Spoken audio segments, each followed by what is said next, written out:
And hello, everyone, and welcome to this May 2023 edition of the Winestream.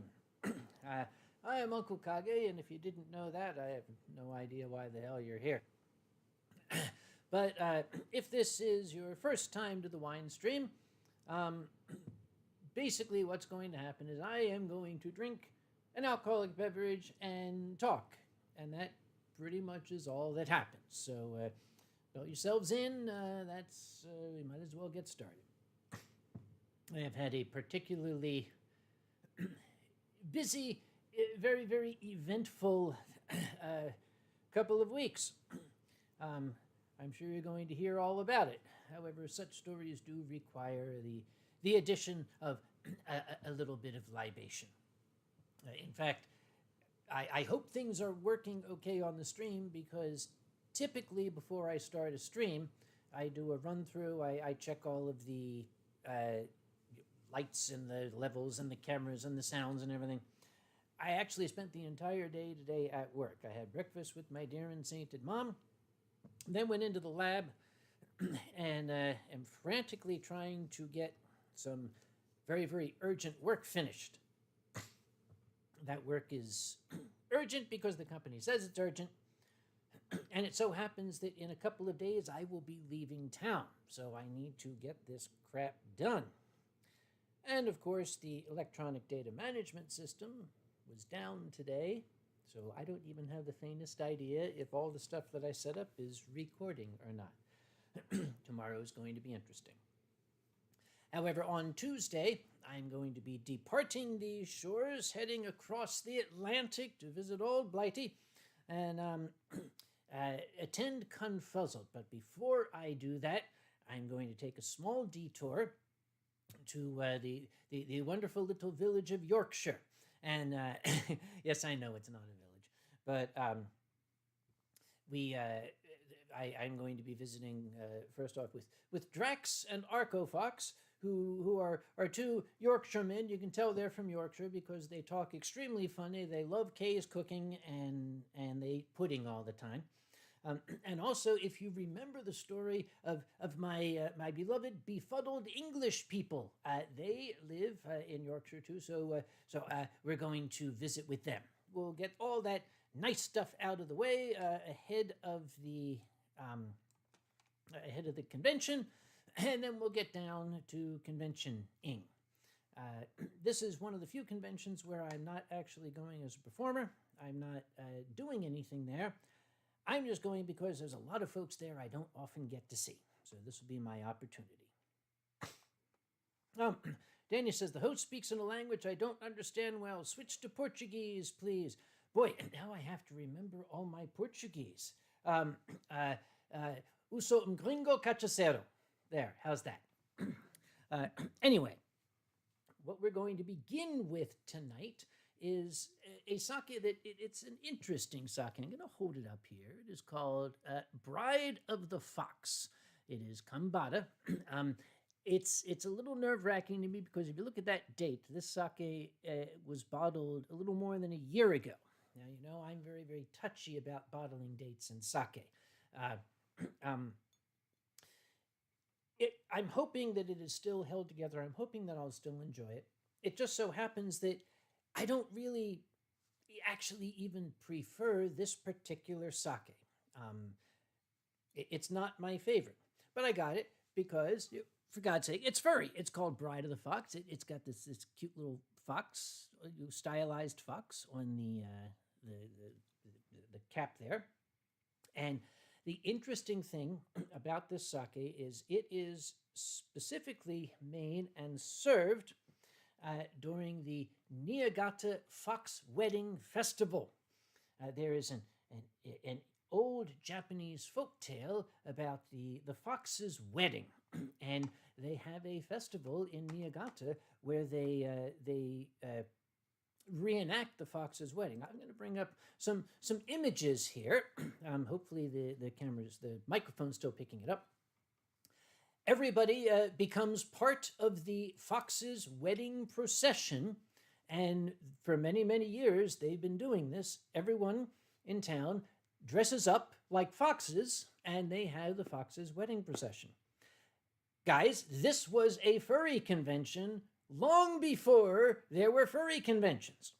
I mean, think about it. Everybody dresses up as a fox, and they prance around and have a procession for the fox's wedding, and hopefully the fox is going to get some after the wedding. So it's just exactly like a furry convention. We can come back to this here. So we're going to open this lovely bottle. Yeah, we're going to open this lovely bottle.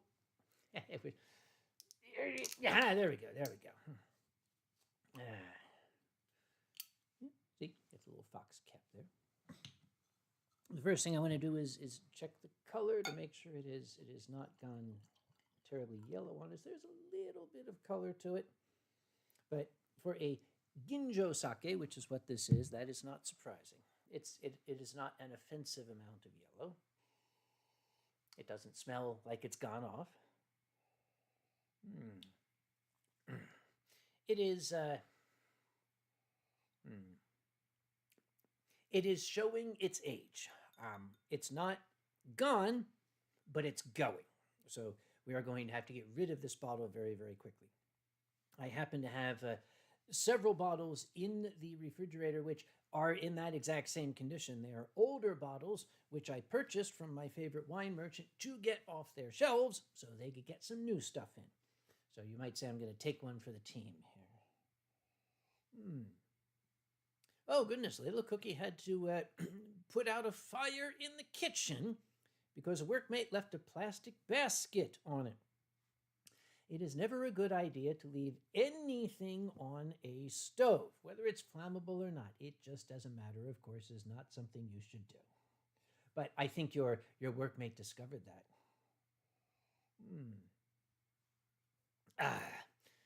Let's see what's going on here. And Jaegershep says, Anthrocon this year will be their first convention. I hope to meet you, Uncle Kage. Okay, Jaeger, I very much look forward to meeting you too. But you must remember, Anthrocon is probably the worst place to meet me. You can ask just about anybody. I am very, very busy, and there's usually something occupying my mind. So I very much try to make time to sit and talk with people. But if I can't, please do not be disappointed, do not be offended. The best time is early in the morning before shit starts hitting the fan. Let's see. Charles says, if it was fresher sake, it would have turned me into a fox. You say that like it's a bad thing. I would love to have some of the sake that was fresher.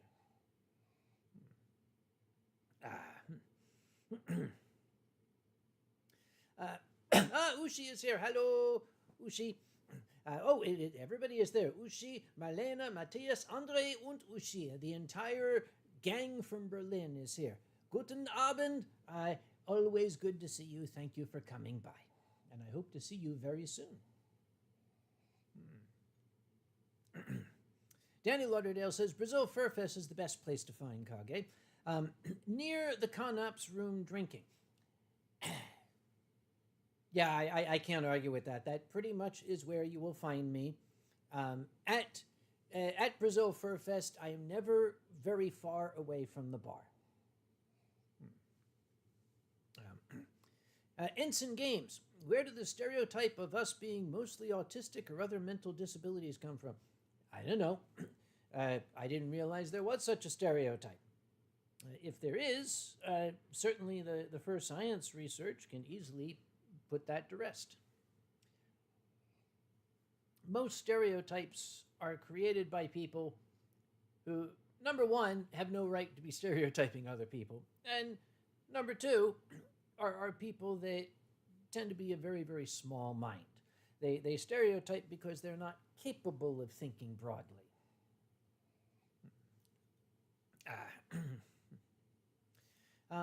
Furry Trainer is asking, how did the sake tasting job go? If you're talking about the sake tasting that I held up the road several months ago, it went absolutely swimmingly. That was the one that Ronnie and I delivered, and it was billed as an actual sake class. So we had to make absolutely sure were on our toes and had all of our facts straight, because we didn't want to give people bad information. But it went quite well.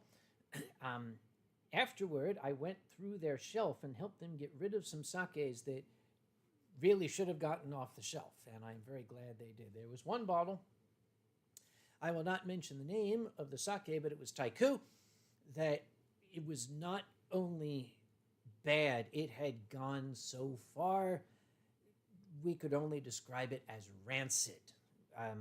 When we opened it, immediately a smell like a dead fish just came rolling out of it.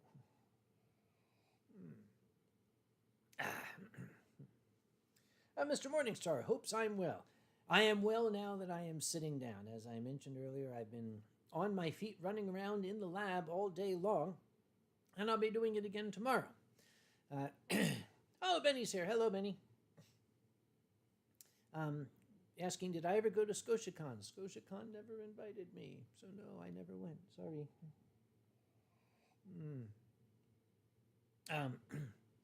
Oh, Zilver is saying, I'm curious about your tie there, old man. Not a style I recall seeing on you before. I like it. Well, I do have quite a collection of ties.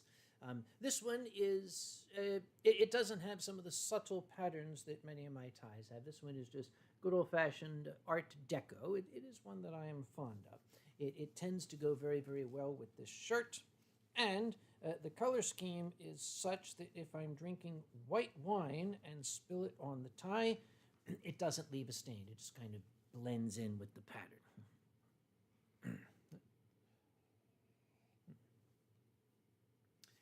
Let's see.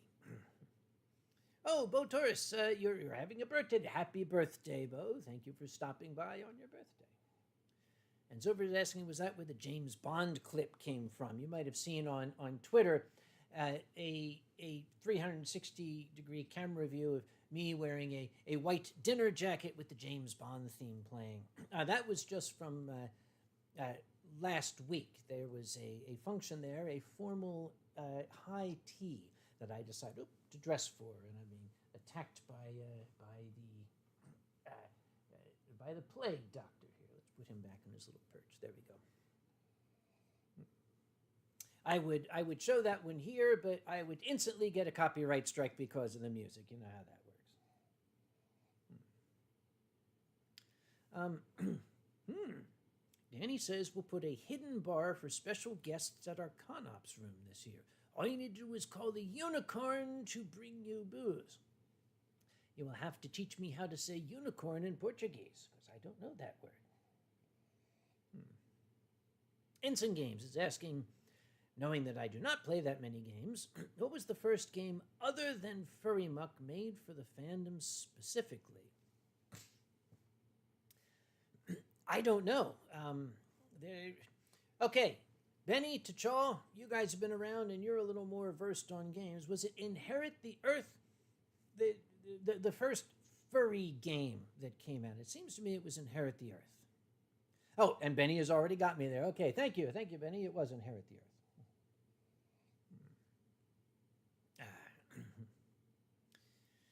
Let's see. Oh, and Aaron Herolfer is here. And somehow I was unscribed to channel, so had to rescribe. So I don't know how that happened. You hit the wrong button. Oh, Sage is here. Sage is source. Sage, I did see your email. I will answer it when I am able to. I have been moving non-stop for the past week. Let's see. Unicorn in Portuguese is unicórnio. Quite similar. Okay, I can say that. So we can say unicórnio de cachaça. Vem aqui. Yeah, cachaça unicorn. Okay, yes. Unicórnio de cachaça, vem aqui. I can do that.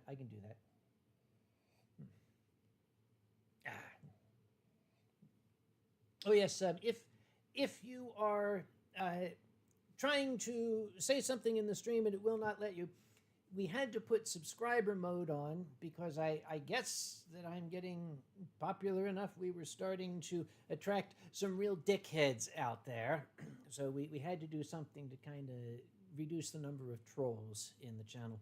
Also, the delay is set on there. There's a 10-second, once you're finished typing, take a breather, have a sip before you start typing again. It gives me an opportunity to see what's coming on, and it just doesn't go splat like that.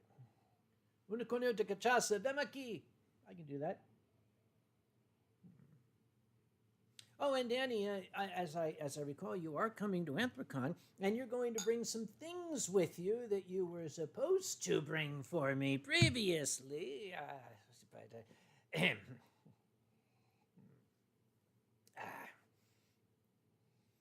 Oh dear. So I am very, very pleased to have my sofa back. There's a wonderful story that's made it into story hour. You know, when people come to visit me, they always say, gee, I hope I don't wind up in one of your stories, but you know, sometimes they do. Oh, pardon me.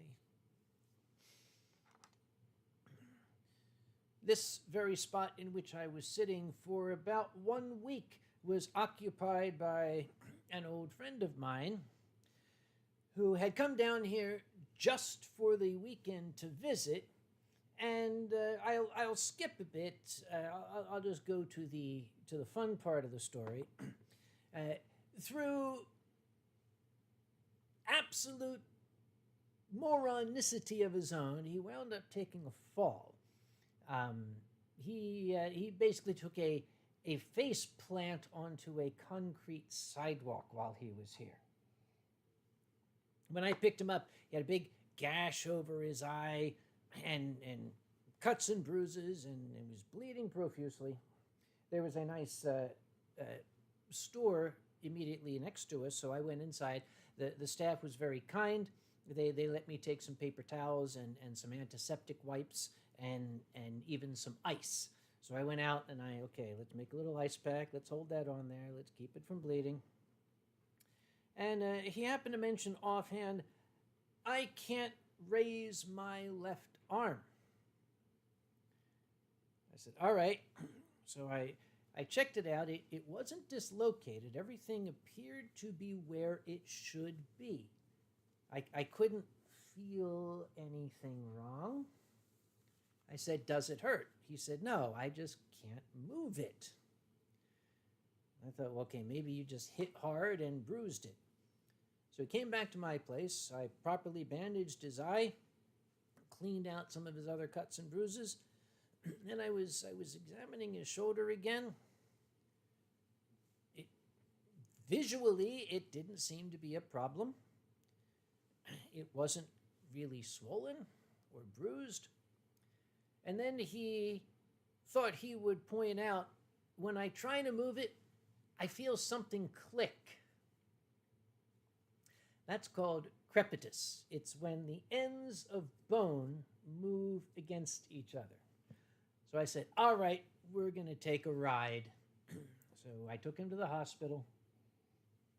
Yeah, he had broken the top of his humerus right at the shoulder. It didn't hurt and wasn't displaced, but it was still broken, which is why he couldn't move it.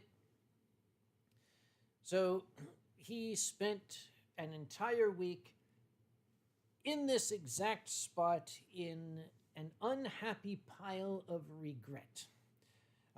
I since have taken him in to have surgery to pin his shoulder back together. The following day, I drove him home. He is from out of state. His car was here, and I said, all right, this is actually Grandma Kage's idea. Thanks, Mom. It was a wonderful idea. I got in the car. I drove him home, dumped him on his own sofa, and then took a plane back here. And yes, I ain't that kind of doc. My medical training is limited to emergency first aid. I essentially keep you alive until somebody who knows what they're doing come along.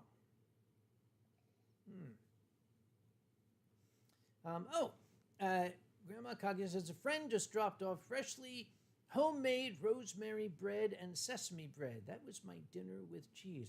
Well, that was nice. I had a slice of cold pizza. Oh, I hope you enjoyed it. Yeah.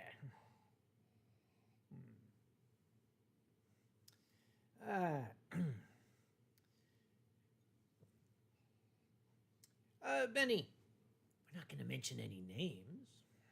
We'll get to that. um, okay, yeah, Mom had a wonderful dinner. I just ran back from the lab, grabbed some leftover pizza. That was actually, I think, left over from when my friend was here. And here I am. I hope I don't have pizza all over my face. It would look really bad. And Silver says, medical term, busted shoulder. Actually, it is a proximal humeral fracture. What he did, in essence, was the top of the arm bone has a ball on the end of it. He broke that off. So they had to put it back on.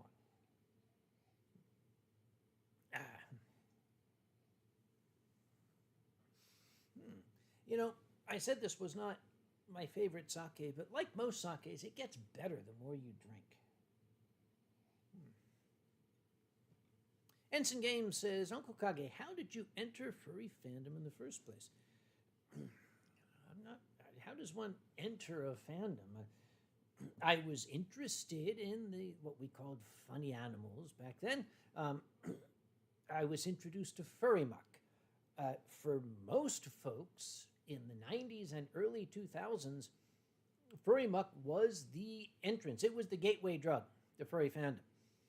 As conventions grew and as the internet grew, Furry Muck sort of fell by the wayside, which is sad. Some folk may know, and the older folk know, but for you young folk, I'll tell you too. Furry Muck began in Pittsburgh, interestingly enough. It was a group of Carnegie Mellon students that were the wizards of Furry Muck back in the 90s. And some of the names on Furry Muck are Pittsburgh locales. There is a Squirrel Hill, which is a community outside of Pittsburgh. There is a Furry Avenue, which is a takeoff on Murray Avenue, which is one of the main drags heading out of the city into Squirrel Hill. So Furry Muck is essentially suburban Pittsburgh translated into a virtual furry world.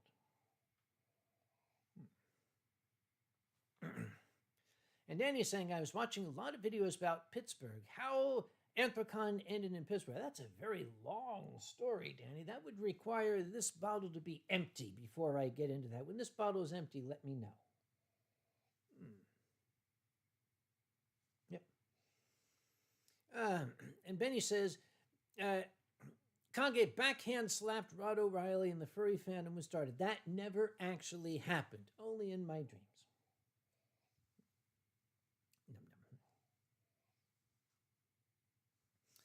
And, okay, Ensign Games says, basically they made Uncle Kage drunk. It was a lot more complicated than that, but that in essence is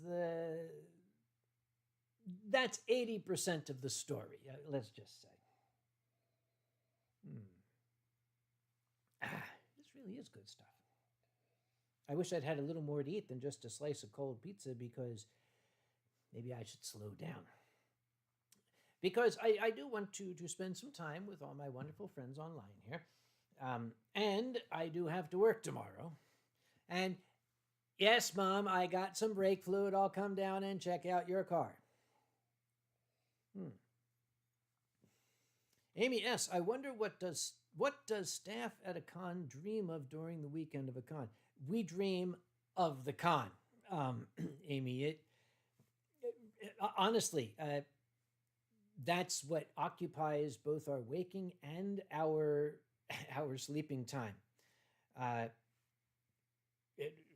think I speak for all staff members. It doesn't stop even when we're asleep. Let's see.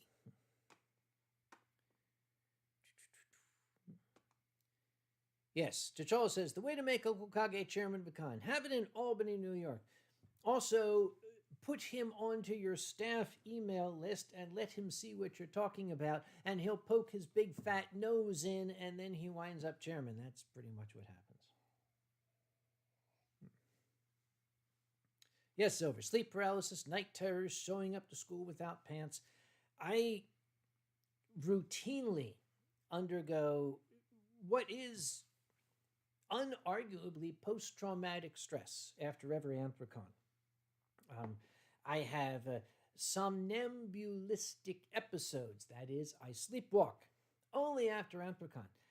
Some of the staff members who come back to the headquarters with me and who crash at my place have reported that I have gotten up in the middle of the night out of bed, come out of my bedroom, and been acting as though I was at the con, starting to move imaginary boxes, asking about logistical matters that have long since been seen to, searching for the keys to the truck so we can go move it out of the loading dock. I never remember any of this the next morning. I have only my staff's word to go on.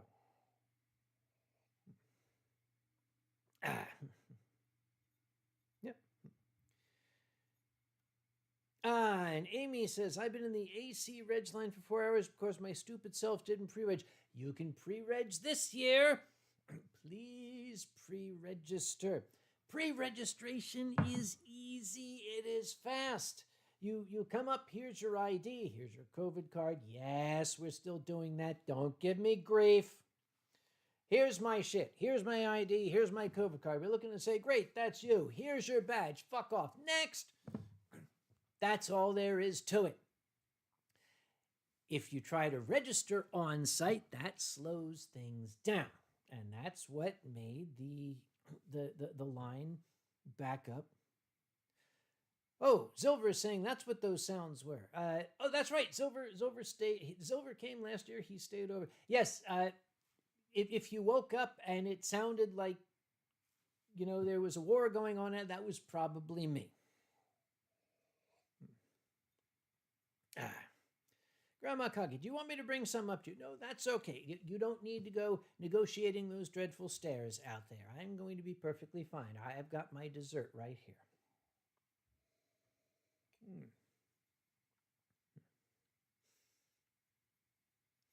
Benny says we should make the on-site registration line start in the Allegheny. It will cut down on issues. Okay. That was a joke, Benny, but I read that as make it start in the Allegheny Ballroom. And I was actually thinking about it for a second. The line is long enough, we could. The Allegheny Ballroom is in a hotel across the street from the convention center.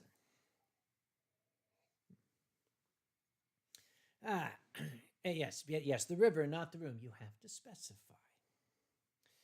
I sent a query to the city of Pittsburgh just this morning, asking them, if they could find me another hotel. We need hotel number 17. And I tell the new hotel managers when they send me the paperwork, this whole thing started out as a party in a dorm room in 1996. Somebody's asking, who's the new plushie? He's not really new. Kofu gave this to me. It's a little plague doctor, as you can see. He's got his little lantern and his plague doctor mask and his hat.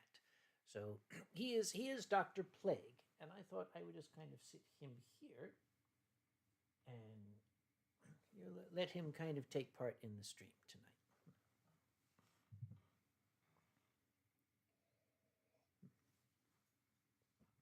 Amy S. Hotel 17 is the Howard Johnson 7 miles down the street. We actually are starting to look at some hotels. We've already got some hotels on the North Shore across the Allegheny River, and we've had to expand our shuttle service for that. There are some hotels downtown that only have king bed rooms. I shunned them initially because furries don't like their only king bed rooms. We might not have a choice anymore. Oh, Sue is here. I didn't see her. Hello, Sue. And Zover says, the Upside Down Hotel. No, Zover, we are not going to the Upside Down Hotel. If I looked hard enough, I could probably find the email and I can show it to you all. Unless I already showed it to you last month. I don't remember. We were contacted by a hotel a couple of years ago.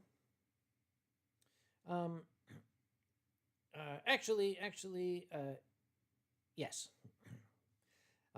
Sorry, Anthrocon shit. All right. I'm not going to look at any more Anthrocon shit. I'm going to find the email from this hotel. They said, hi, we would like you to include us in your list of hotels. And let's see, where is this thing? There it is. Where is the...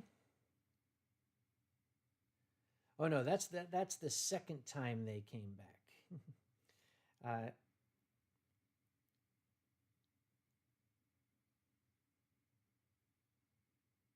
Damn it. I could spend the rest of the night looking for it. I'll just give you a description. It was a cold email. Hi, we have a hotel. How about you use this for Anthrocon? The email didn't come from a Comfort Inn email address. It came from a Gmail account. It had several misspellings in it. In fact, the phone number for the hotel was missing a digit. And they had a little flyer advertising the hotel. And in that flyer, the picture of the hotel was upside down. And I thought, okay, is this a Russian spam bot or something? I forwarded that to the good people at Visit Pittsburgh, and I said, is this legitimate? Oh boy, I think I got someone in trouble. Because Visit Pittsburgh sent back, yes, that is a legitimate hotel. We're very sorry about that. That's not how we do business here in the Burg. We're going to take care of this. And that's the last I heard. And I thought, uh-oh. I think they got set straight.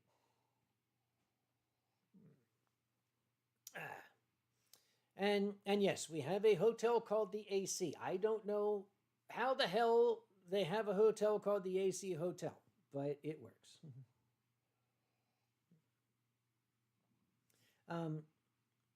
And Aaron Herolfer says, if I'm going to Confuzzled, which I am, there is a Twitter friend that will be on his first con. I'll tell you what, at Confuzzled, I'm not doing anything. That's going to be my final opportunity to relax, I hope, before Anthrocon. So just have him look for the old fucker in the lab coat at the bar. Come up, have him buy me a drink, and we'll talk. Oh, Katie's here. Hello, my niece Katie. Hello.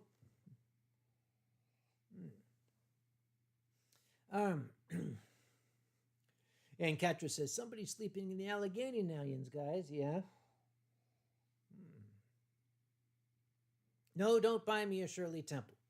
Or buy me a Shirley Temple Black. Incidentally, I'm going to show you all a video. I have a dash cam. There's that word again, a dash cam. The Philadelphia accent is so bizarre, even to me. I don't say camera. I say camera. This thing is a camera. But I have a dash cam. I can't figure it out. But I have to show you this video because it's just... Oh, okay, here we go. All right, first off, the license plate. Number 45-1. President Trump was the 45th president. So right away, I'm thinking, all right, this guy is probably a fucking moron. Okay, so He's now happily traveling ahead of me here. And by the way, I don't have sound on because I swear all the time when I drive. Now we're coming up on a red light. You can't see it, but the light is red. So I stop. Notice how Mr. 45-1 just blows through the light to make his right turn and then stops. Right there with the people turning left. I'm going to shift it forward a little bit just so you can see. The stupid son of a bitch just stops right in the travel lane, and the people turning left then have to go around him. It's just one of those little dash cam moments. I sent this one to various dash cam channels, stupid drivers of North America, idiots in cars. I'm going to see if they're going to publish it, if they're going to cut out the zoom on the license plate at the beginning. I have that on YouTube. I'm debating whether I should make it public or not. I'm wondering, yeah, it's funny, but the way people are, am I going to start getting death threats because of it? I don't know. Benny, go ahead. Okay. And Fenrir Furry. If at Confuzzled in 2019, Kage wanted the pink stuff from Oh, goddamn. Yeah, Fenrir, I had blocked that from my memory. The last time I was at Confuzzled, this is one of those things that you think is the punchline to a joke, but it's not. I went to the bar and I said, "What do you have for wine?" And the lady happily said, "We have both kinds, red and white." And I inquired what they had for white wine. Of course, they had Chardonnay, which is an abomination before God and man, and I don't drink reds. But I noticed they had some bottles of California White Zinfandel. And I said, how about a glass of the White Zinfandel? And she stared at me blankly. And I said, the White Zinfandel. And she stared and said, "We haven't any of that." I said, "Yes, you do." She said, "Oh, no, we don't." I said, "Okay, cancel that. I'll have some of the pink shit from California." That she knew about, so she gave that to me. It was the only thing drinkable we had.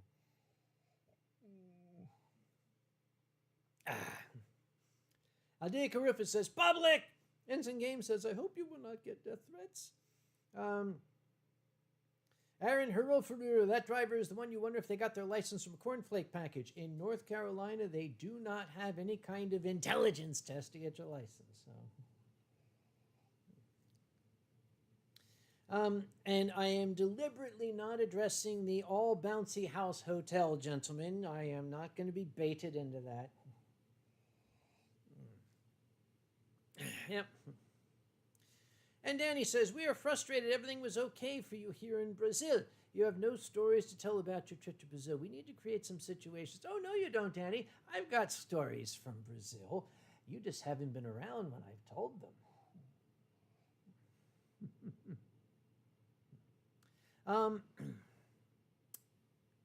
Doggone it, it was muted. Okay, Benny is asking me to put a link in it, but I don't think links can go in the channel. So what I'm going to do is I'm going to send this link here. I'll figure out how. Yeah, there is a link I'm going to put in the channel, and I will pin it at the top. Let's see. I'm going to send it to me, so I has it. Paste. Yeah, there it is.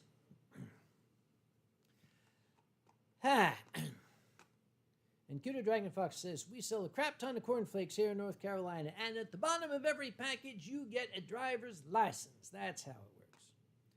Danny says, "Which stories from Brazil? You're going to have to go to my story hour to find out, aren't you?"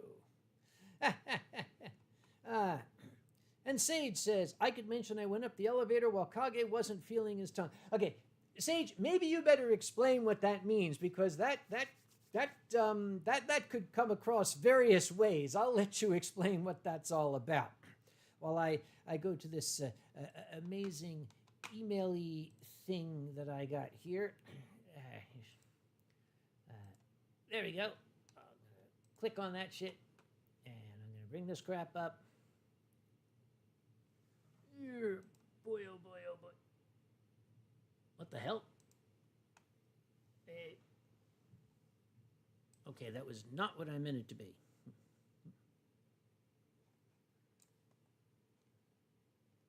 Okay, I clicked on the wrong shit. Okay, hang on. There it is. Yeah, this exercise is all about an exercise. All right.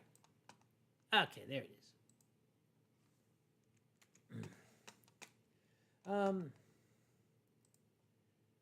So I'm going to say, presented without comment. Can neither confirm nor deny that this is related to my idiot friend who ended up with a broken shoulder on my sofa.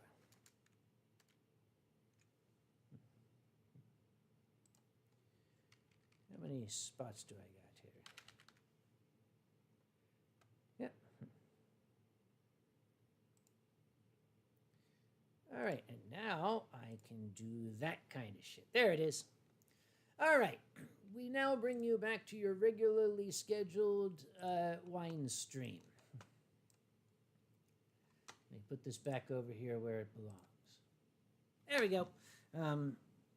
By the way, this portion of the stream is brought to you by Kanbada Bride of the Fox sake. It is sake that is made to commemorate the Niigata Fox Wedding Festival, which itself is a reenactment of the wedding of the fox spirit to his bride many years ago.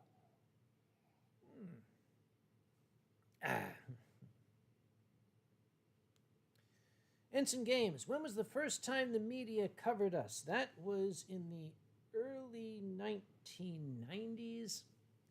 And it was, I believe, Wired magazine. They covered Conference.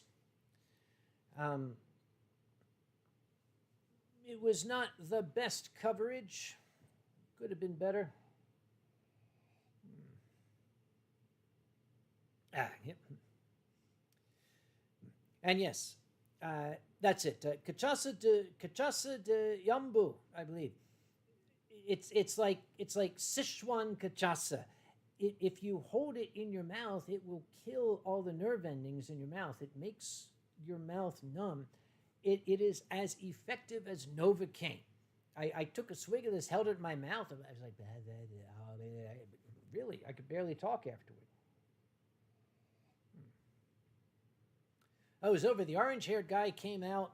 That was like 10 years after the even more. That was probably 14 years or so after the article in Wired. There was the article in Wired. Then there was the amazing article in Vanity Fair. Then there was an HBO special called Pleasures of the Fur. Then there was the famous episode of CSI. But even with all that going on, we survived, we endured, we continued to thrive. So, here's to us.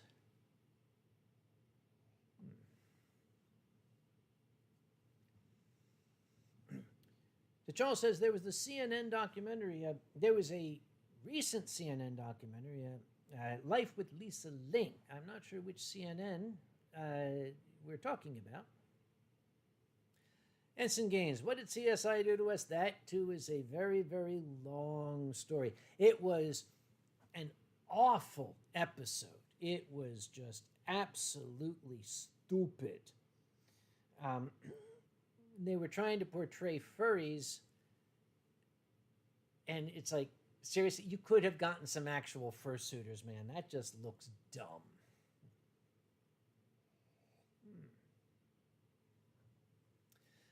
Benny points out the lady, she was from I think a newspaper in Connecticut, Hartford, like the Hartford Journal or something like that. She tried to attend a furry convention in disguise to see what it really is like, and she came back very disappointed. She said it was like a Catholic school Halloween party. I liked that.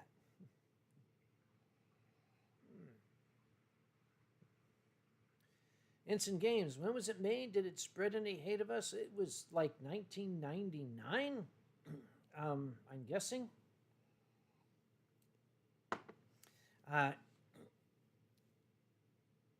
Basically, the whole point of the CSI episode was a fellow wearing a raccoon fursuit is found dead off the side of the road in the desert. He's been shot.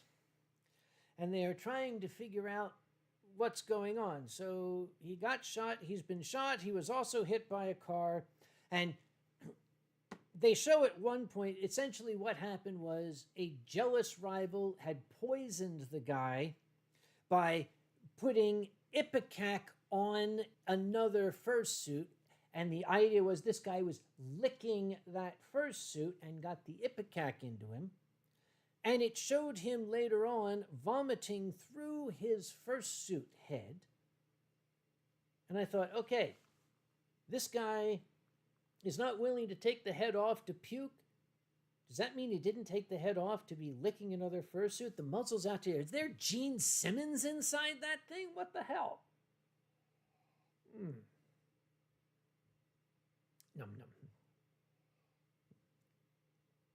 And Charles says there was an article about how Disney's Robin Hood was a gateway drug for a lot of furries. Yep.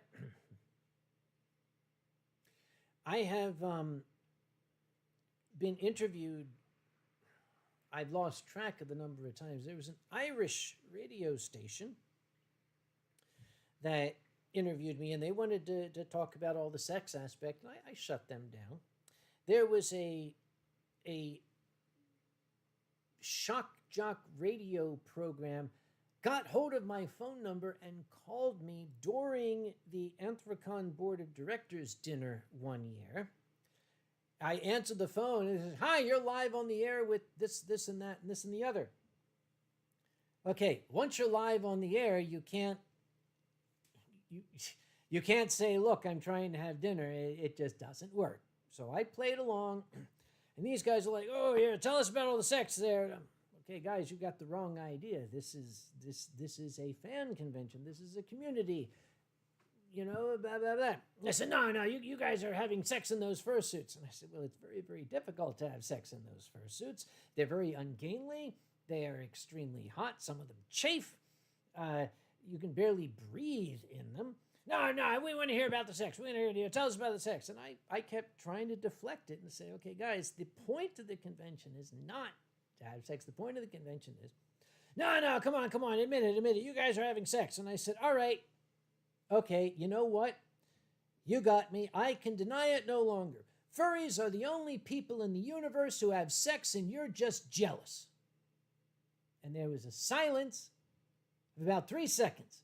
And then, well, this has been Dr. Conway at Anthrocon. Thank you, Dr. Conway. Blick, click.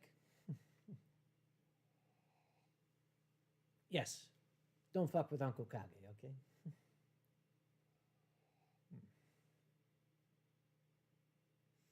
Oh, Danny, yes, you get the reporter who asked for free tickets. We get reporters. Now, with the modern day, we get influencers. Oh, my God. I've got emails from influencers. Why don't you give me free access to your convention and a free hotel room, and I'll talk nice about you. And my response is, well, I'll tell you what. How about you pay for an attending membership, you pay for a hotel room, and say whatever the fuck you want. It's a free country. Enjoy it.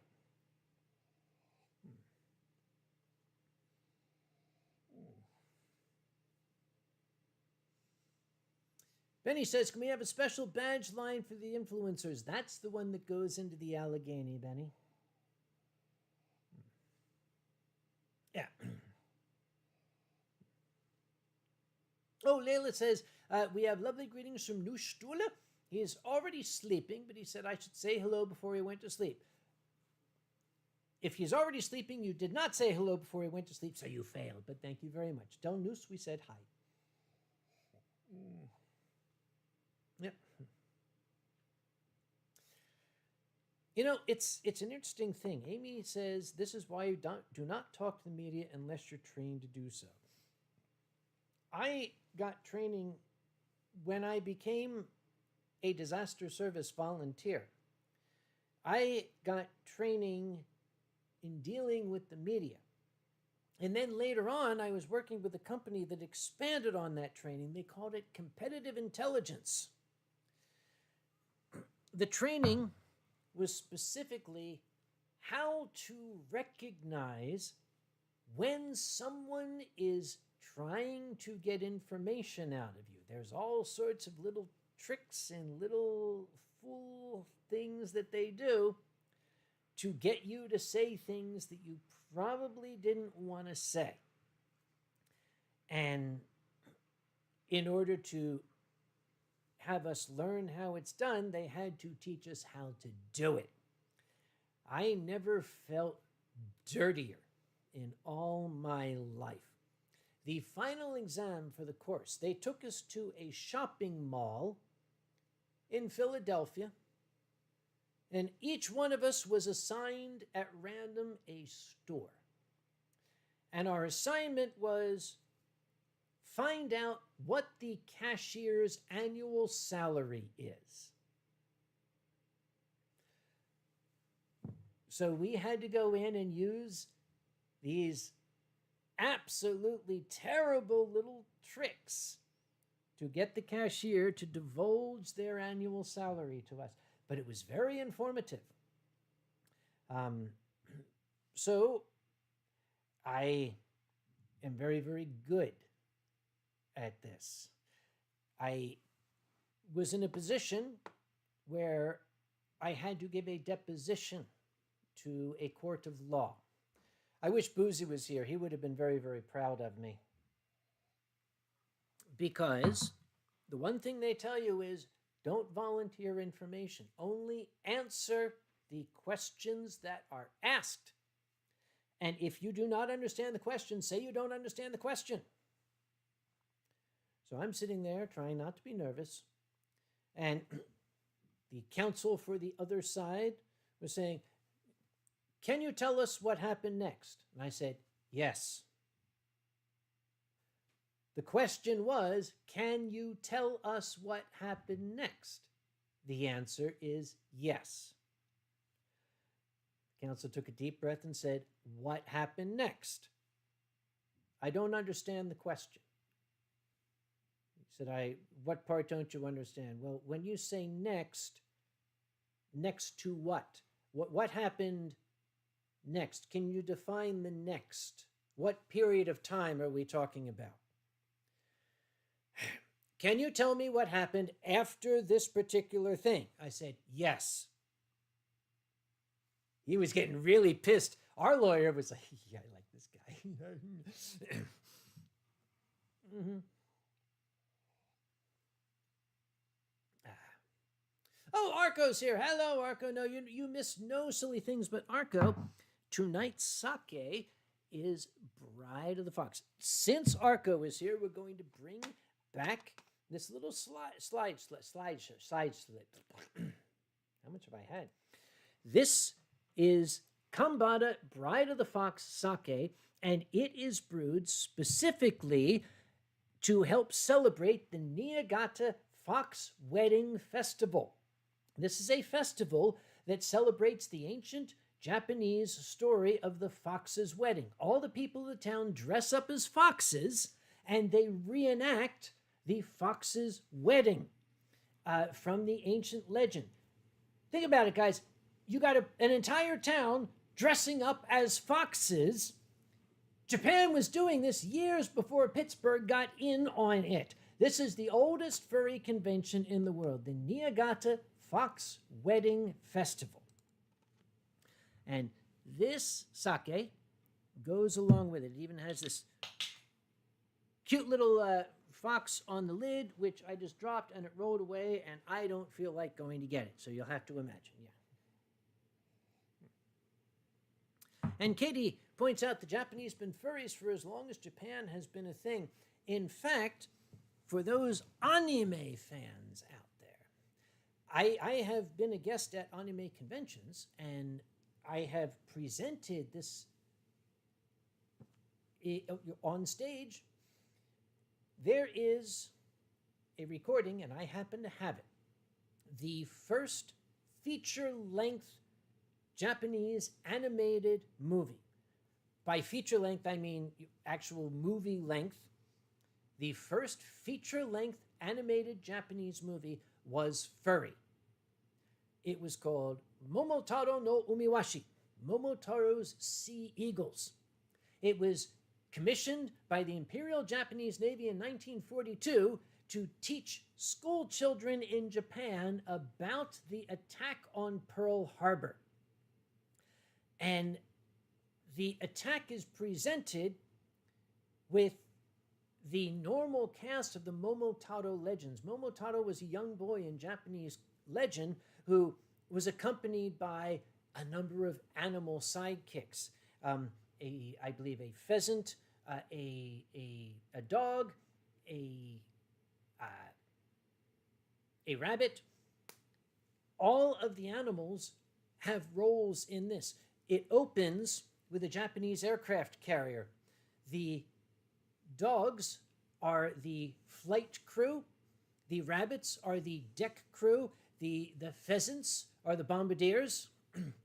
And Momotaro, of course, is the admiral directing all of them in their attack on Ogre Island, where the red ogre lives.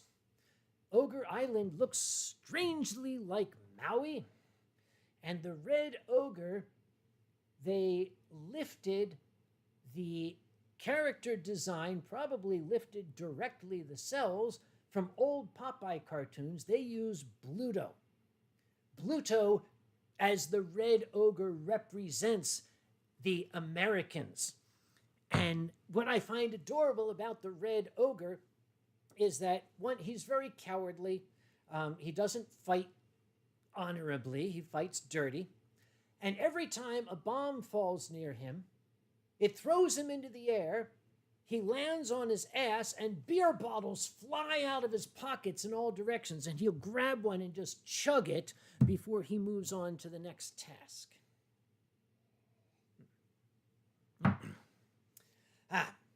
So at some point, the next time people are asking me, oh, what do you want to do at an anime convention, I may present Momotaro no Umiwashi and show it to people. Yes, Momotaro roughly translates to peach boy. The legend of Momotaro is he was found inside a peach. An old couple who had no children picked a peach off a tree, and when they opened it, instead of a peach pit, there was a little baby inside. It's Japan. They drink a lot of sake over there. And I noticed something went by. Sageosaurus said, Cockroach Calisthenics is one of my favorite videos. Do you mean this one? Gokiburi, gokiburi, gokiburi taiso. Gokiburi, gokiburi, gokiburi taiso. Gokiburi, gokiburi, gokiburi taiso. Gokiburi. It's one of my favorites too.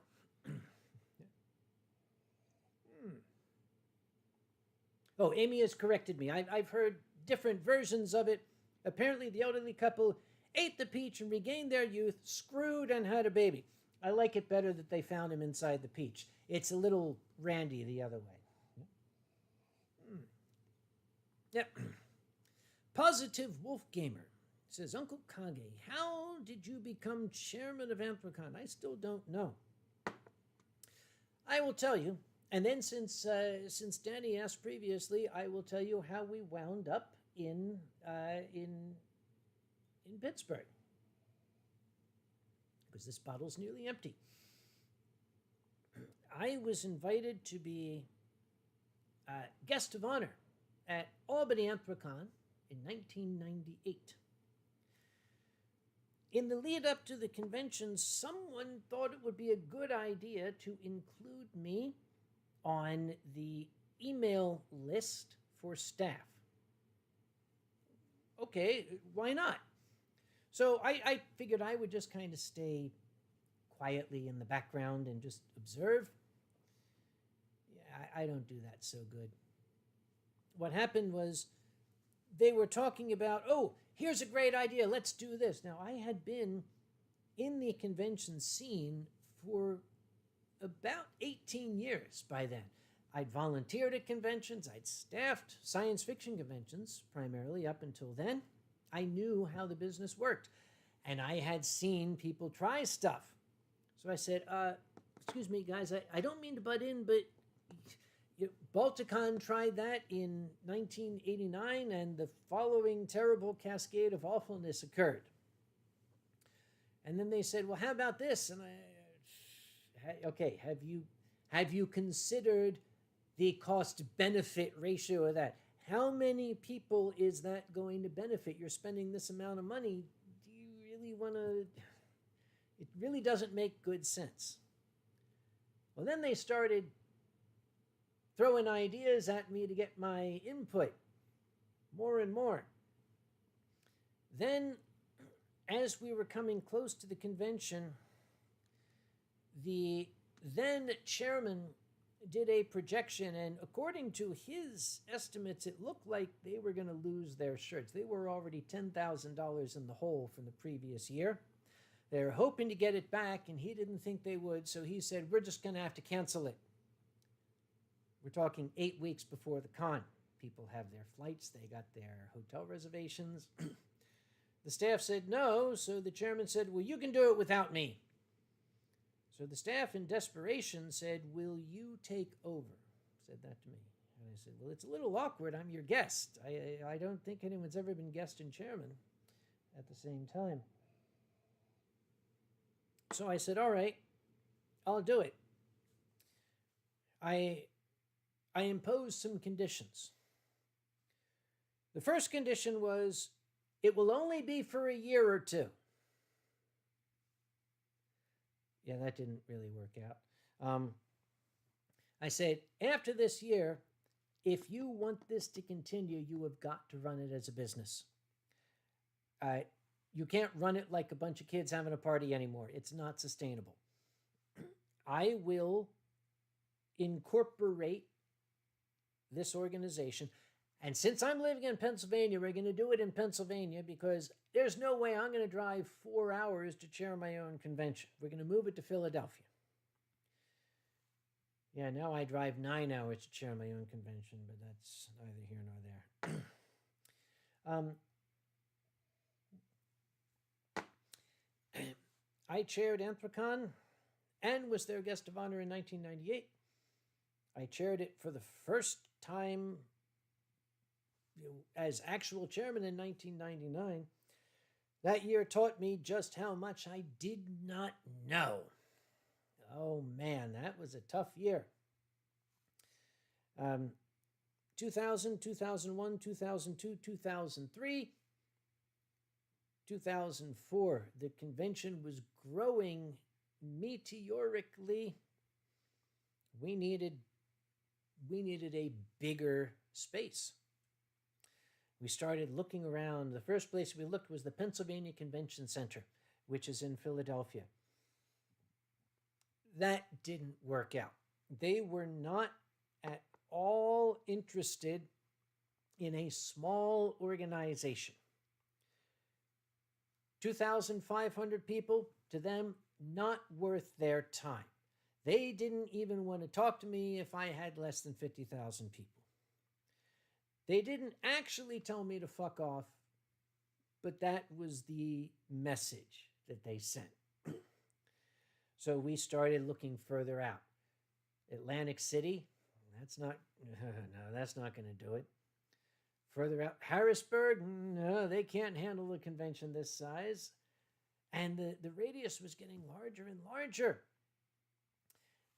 And then I got a phone call from a lady named Jennifer Vasek at Visit Pittsburgh. And she said, would you consider bringing your convention to Pittsburgh? And I said, fuck no. She was a little taken aback and asked me why. I said, well, okay, please don't think me ungentlemanly, but your city is a festering hellhole. It's like a vast boiling cauldron of pus. I would really rather have my convention in Mordor. Thank you very much. Now, in my defense, I'm a Philadelphian. Philadelphians don't think highly of Pittsburgh. Pittsburgh was the center of steel manufacturing. It was dirty, it was smoky, it was gray, it was gritty. There were fires everywhere. It looked like Mordor. And I hadn't seen Pittsburgh since the 1980s, when the steel industry was still there. So I hung up on her. And the next day, Jennifer called back and said, we just happen to be in town. Why don't you come have lunch with us? I said, are you buying? She said, yes. Okay. There's a nice Ruth's Chris Steakhouse in Valley Forge. Why don't you meet me there? I figured, okay, these guys don't know when to quit, but at least I'll get a good meal out of it. When I showed up, they had rented a private dining room, a big round table with 10 chairs. People in suits all jumped to their feet, and they greeted me with handshakes all around. And immediately, even before we ordered food, said, okay, we'll offer you, we'll let you have, we'll give you, you can have this, we'll offer, we'll give. And it was coming from every corner of the table. I said, okay, wait, okay, stop. Stop. Hang on. I want to make sure we're all clear that we're talking about a furry convention here, right? Well, this was the early 2000s. They had printed out in a giant 3-ring binder my web page. They printed out Peter Cat's web page, Tiger Wolf's furry information page. They printed out some pages I really wish they hadn't printed out. But I looked at this and I was astonished. I said, you people have really done your homework, and you still want us to come out there? And they said, yes. And I said, well, this is incredible. I am moved. I'm floored, but we still are not going to be able to do business. And they looked a little sad. They said, why not? I said, well, it doesn't change the fact that your city is a festering hellhole. And Jennifer said, okay, we will accept that. We would like to ask one thing from you, and one thing only. We want you to come out and visit. That's perfectly fair. So I agreed. I would come out and visit. So I packed my Tyvek hazmat suit and my respirator and spare cartridges, and I drove across to Pittsburgh. A very wise person once said that Pittsburgh is the only city in North America that makes an entrance. And it does. When I came around the bend on Interstate 376, this incredibly beautiful vista opened up ahead of me, and my breath was taken away. I hardly knew what to say. And when I got there, I said, my God, who built this beautiful city in front of Pittsburgh? And they met me at the front of the Westin. I'm looking to see if I have this video still. There it is. I'm going to, as soon as I can get this thing to click here. Yeah, there it is. I think the only way really is to show you. When I say that Pittsburgh makes an entrance, there's going to be a few moments of dark while I make another scene here. So excuse me just a moment. This is entering Pittsburgh when you're expecting to see Mordor and fires and shit. So give me a second here, pardon. Let's see.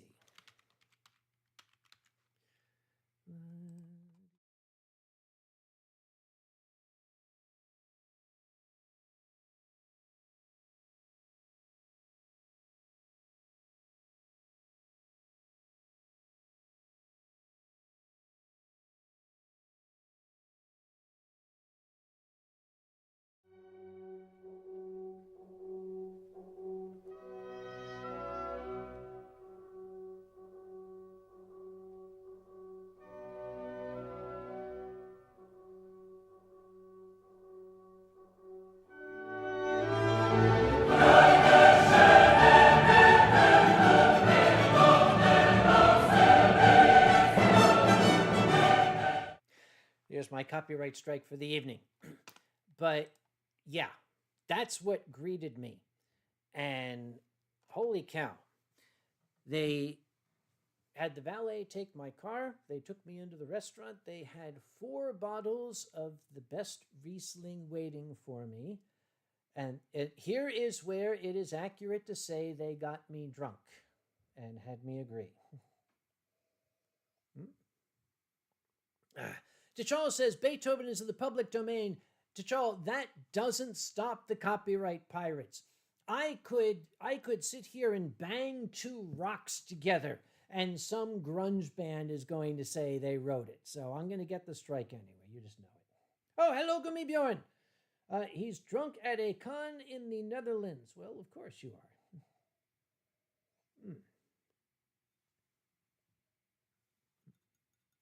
Yep. And yes, there's a song called Pittsburgh Makes Me Drunk. It's one of my favorites.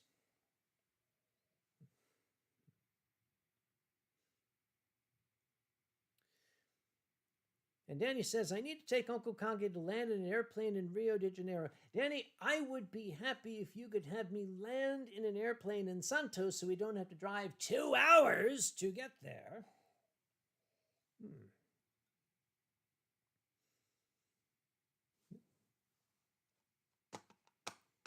Wait a minute, is it still playing?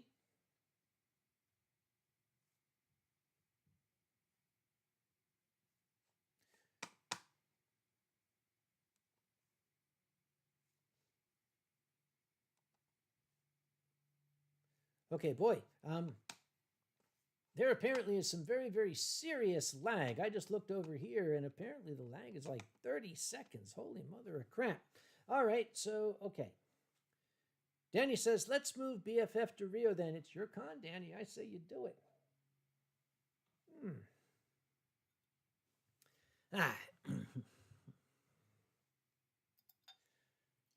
So yeah, that is how I became chairman of Anthrocon. Oops.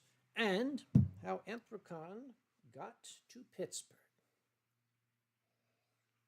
And Munitia Blastball says, there's no lag, Kage, you're just extremely drunk. Okay, here's what I'm going to do. I've got the actual stream going on this computer over here. I can see the real time over here. So what I'm going to do is I'm going to wave my hands here, and I'm going to see how long it takes before I see myself waving my hands over here. It's so far been about 10 seconds, and I ain't waving my hands over here. It's now like, yeah, the lag is like totally fucked. So if I'm slow to answer your questions, that's why. Holy crap.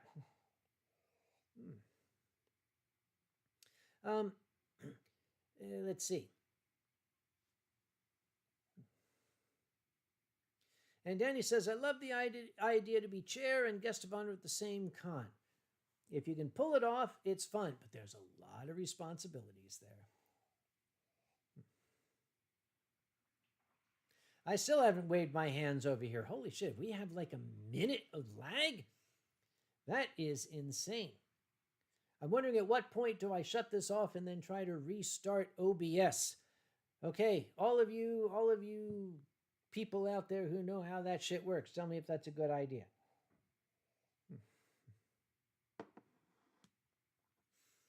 Oh, Invincible Dragon says, it's a good thing I can download videos. And Super Momentai says, why is your drinking guest invisible? Because I sent him home to Pennsylvania to get him off my sofa.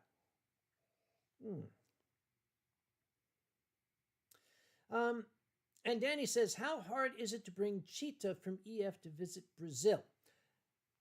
Probably not very difficult at all, but you would have to talk with him. Oh, and Furlandia has no guests of honor this year. At least they actually have I just waved my hands over there just now. That is more than a minute's worth of lag. This is completely insane. Yeah. Actually, what I'm going to do is I'm going to close this monitor here and reopen it just in case. Let's see what comes. What? You might have misspelled YouTube. Yeah, I probably did. All right. The problem is the laptop is like way over there and everything is all teeny tiny and I can't really see this shit. Okay, so we go to the YouTube studios and we go to the whatever monitors here. And we say go live and we go to the manage and yay, there I am. Fuck it. I don't care. As long as you guys can see me and hear me. Jagership, is there a theme for AC this year? Yes, building bridges. Alternatively known as we built this city and they built us. We are honoring the city of Pittsburgh this year for their contributions collectively to furry fandom. Pulp-free fiction. Is heptane a good solvent for extracting things you would want to consume orally? Well, that depends on what you want to extract pulp-free. If you're looking to extract fats or things that are not water-soluble, heptane is a very, very good solvent. If you're looking to extract water-soluble things, I would recommend either water or ethanol.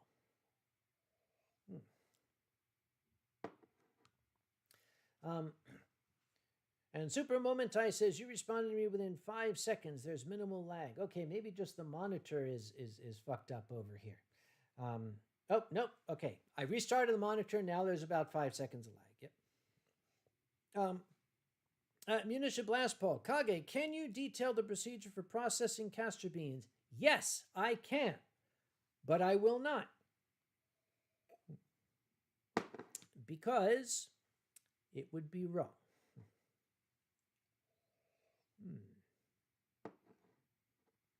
Let's see. Danny says, to-do list, make Kage drunk. That's easy. Put him on airplane to Rio. That's also easy. You remember, I prefer to fly first class, if you could arrange that. Show him the city while landing. Anthrocon in Rio 2025, easy breezy. I like it. Let's make it happen. Because I fly a lot, well, okay. Always stick to a single airline. I stick to United Airlines. Are they the best airline? No way, not by far. Are they better than some of the other shitty airlines out there? Yes, they are. They happen to suck the least of all the airlines that fly out of Raleigh, which is my home. So I always fly United Airlines, and because furry conventions are very, very kindly flying me around the world, I build up a lot of miles. You build up these miles, and the more miles you fly, you get frequent flyer like membership levels. There's the silver level, then the gold level, then the platinum level, then the chairman's level. I fly on United so much. I am amazing, super colossal, rhodium chairman, gold, platinum, suck my dick level on United Airlines. SMD for short. So that's why I always fly first class. I pulled the SMD card and they bumped me up to first class. But here's something that I like to do. Yeah, first class is nice and it's comfortable. It's not as great as it used to be, like in the heydays of air travel where they had a disco bar up there and all that. You get a seat that's a little bit bigger and has a little bit space in front of it, and the drinks are free. That's really all you get for first class. But there is the experience of it. What I like to do, if it's not a very, very long flight, if it's less than 3 hours, I like to look around and see if there's somebody that would enjoy that first class seat more than I would. And I switch with them. Coming back just a few nights ago, when I was coming back from dropping my poor injured friend off, when I flew back, I had a connection in Newark, New Jersey, to come here to Raleigh. And while I was waiting to board, in the pre-boarding area, where they let the SMD people board early, there was an older lady. She had a cane. And as the gate agent was running by, the lady said, "Is there somebody who could help me take my bag down to the..." The gate agent was gone. So I said, okay, when you're a gentleman flying and you're speaking to a lady, you always take off your hat. I said, "Well, ma'am, I would happily carry your bag down. I'm going to be pre-boarding, so you can go down with me, and I'll take your bag for you." It was a big, heavy suitcase. So she was not moving very fast at all. I could tell that her leg was giving her a lot of trouble. I said, "What seat are you in?" She said, 11B. 11B is a middle seat in the not very good leg room section of the plane. And I thought, she's not going to be very comfortable at all. Not with that leg. I had a first class seat on the aisle. So I kind of ran ahead on the pretext that I will put your bag up in the overhead for you. When I got there, I said to the purser, "There's a lady coming down with a cane. She's not going to be at all comfortable in 11B. I'm in 3B. I'm going to let her sit here. I'll take 11B.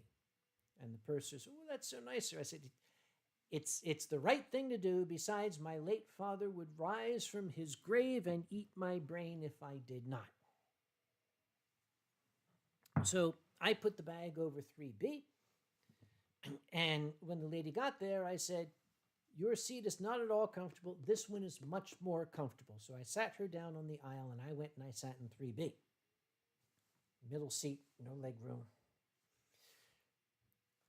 But the purser brought back the free first class booze and let me have as much as I wanted. So really, everybody won in that scenario. The lady had a comfortable seat and she got to enjoy first class. Perhaps she'd never flown first class before. I like to think I gave her a nice little experience. And I got free booze.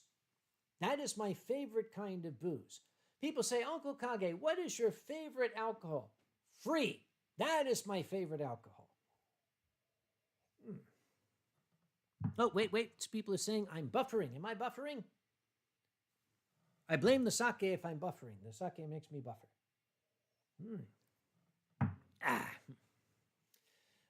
Let's see.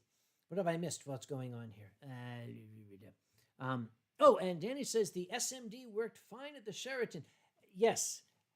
Sheraton is owned by Marriott Corporation, which owns Westin and Courtyard and AC and Renaissance and half the hotels in Pittsburgh. My name is in their system. I just have to, like, oh, hi, here's my SMD card with Marriott. And they go, oh, it's him. And they give me a free bottle of water, which is sweet. Oh, Lucky the Fosky is here. Hello, Lucky. Good to see you. Ensign Game says, had you seen the... Oh, I don't know who Ensign's talking to. Of course, I saw the CSI episode. Manila Blastball says, real first-class flying can only happen on a plane owned by yourself or someone you know personally. I'll have to take your word for it, Manila, because I have never flown on a private jet. Yeah. Let's see. Munitia Blastball says, I also love alcohol-free drinks. Alcohol-free... I'm having trouble wrapping my mind around this concept. Alcohol-free drinks. Blastball, that's, as George Carlin said, that's like dry humping. It doesn't mean anything. Okay. Dechaw is calling me out. Does that mean you'll drink Chardonnay if somebody buys it for you? No. No, I have my standards. Oh, Mama T is currently working to finish a bottle of Dasai 45. Next will be 49. Funny you should mention that, my dear Betsy. I'll be right back. All right, I think it's time we went to bottle number 2. Oh,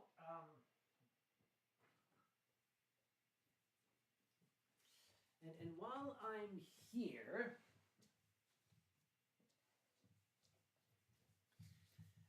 I'm going to give you all an object lesson. This will be the next bottle that I open. This is Dasai 23. It is an old bottle as well. It is June of 2022, just like the Kambada was, but it's still Dasai 23, which is good shit. I had mentioned that my dear friend who had fallen and had injured himself and was staying here, I had to change his dressings every day because he had like this big road rash here and his face was all cut up.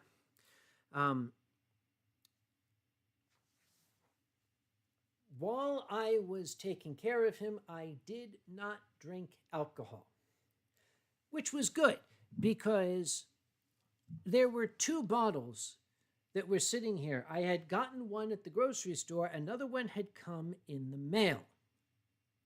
And I had taken the dressing off of his elbow. There's a big, giant open wound on his elbow.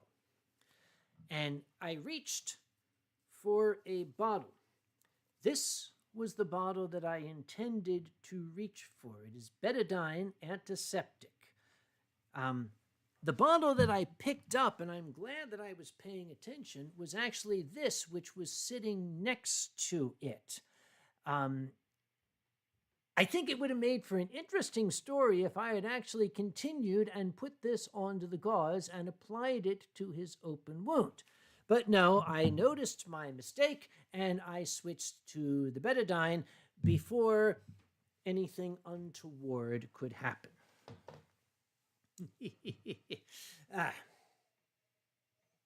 Num, num, num. Peter Schultz is here. Hello, Peter. Good to see you. Ensign Games, Uncle Kage, what was my reaction to the CSI episode Fur and Loathing while I was watching it? My reaction was, as a scientist, this is stupid. As a furry, this is stupid. The science was bad. The furry depiction was bad. It was just poorly written all around. Let's see. Danny claims that I drank red wine in Brazil and said Brazilian red wine was good. No, Danny, I'm calling you out. You say it's recorded on video. Unless I see that video, I'm not going to believe it because I don't do red wine, period. Let's see.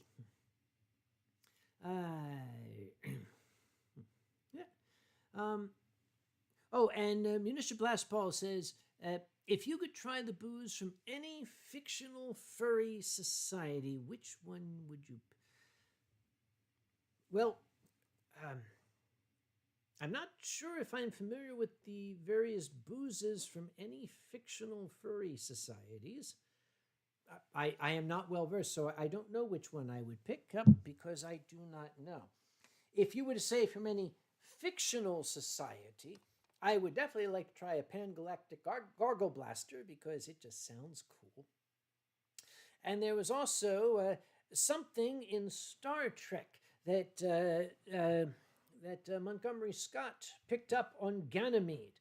It was a famous episode and a famous line. And I seem to recall that it was ad-libbed, the line. Someone can correct me. Scotty is drinking with, I think, a Klingon. The idea is when you have a Klingon and a Scotsman having a drinking contest, Scotty has this strange stuff. He says, I got this on Ganymede. And his drinking partner says, what is it? And he looks at it and says, it's green. That's good enough for me. This is Dasai 23. You will notice crystal clear, just like water.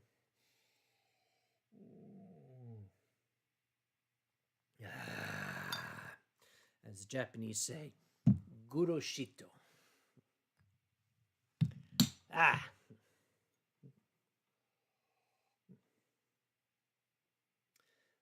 Let's see.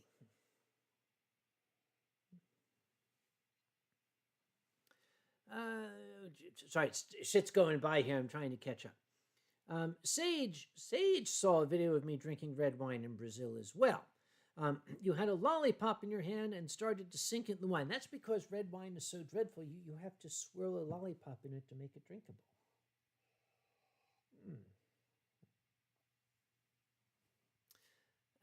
And Peter says, kampai. I say kampai right back. And yes, Plague Doctor here, Cerberus there, and stand-in Ronnie here. Incidentally, before I forget, because I do tend to forget, because I'm old and shit, the Winestream is Patreon supported. I'm not going to tell you to like and subscribe. Fuck that shit. I don't monetize the channel. But it is Patreon supported, and I do love my amazing Patreon patrons, whose names are, specifically, Silver the Viking, one of my oldest and dearest friends. Hi, Silver. We have Tom Fox. We have Coma Blood Paul. We have Aranchus Volpes. We have Tez Cat Magic Jag. We have Silver Gatamon, Silver Fox Wolf, Silent Dawn, Rick Hale, Nikolai Tiger, Mama T, who's still in here twice, Mama T, Jackal the Circle, David Hunter, Bobo Paulette, Yakisoba, The Dragon Show, Sasha Whitefer, Rusty Rover, Q the Dane, Mutterwolf, Merlin Scorch, McLovin Maine, McCall, Martin Spankenberg, MacLabin, Foxel Flat Fax, Dunkel Pfo, Check the Shep, Camila from Brazila, Botunos, also known as Aaron Herofurier, Bentley Shepherd, Atheist, and Ash. You are all the most wonderful people. Thank you so very, very much. And I suddenly said, what the hell is this? Okay, for some reason I just opened up a spreadsheet with Anthrocon Hotel. Anyone want to check their Anthrocon registrations? Never mind, I just closed it again. Nom nom. Yep. So I have to get back to the stream. Here we go. There it is. Yep. Sue says, come here, have some Ohio table wine. Don't you threaten me, woman. Lucky's not going to EF this year. It's just my big bad boss would not give me that 1 week for holiday. Lucky, are you working for an American company or something? That sounds very dreadful. I'm sorry. Let's see. And Positive Wolf Gamer says, who's the character right above your left shoulder, the little black and white character? Oh, we'll bring him back up. This is Dr. Plague. He's a little plague doctor. Kofu gave this to me. See, he's got his little lantern there, and his plague doctor mask, and his necklace, which I'm not 100% sure what it is, but it's a really cool necklace, and his plague doctor hat. So since we are just now emerging from a time of plague, everybody needs to have their own little plague doctor, and I have mine. Let's see. Yep. Arco says, what? Okay, do I need to do it in the posh Fox accent? What chat is Kage reading? I don't see the last 3 comments he's responded to. Okay, Arco, I'm 1.5 bottles in. I might just be seeing comments nobody is seeing. But I responded to that, didn't I? I saw that.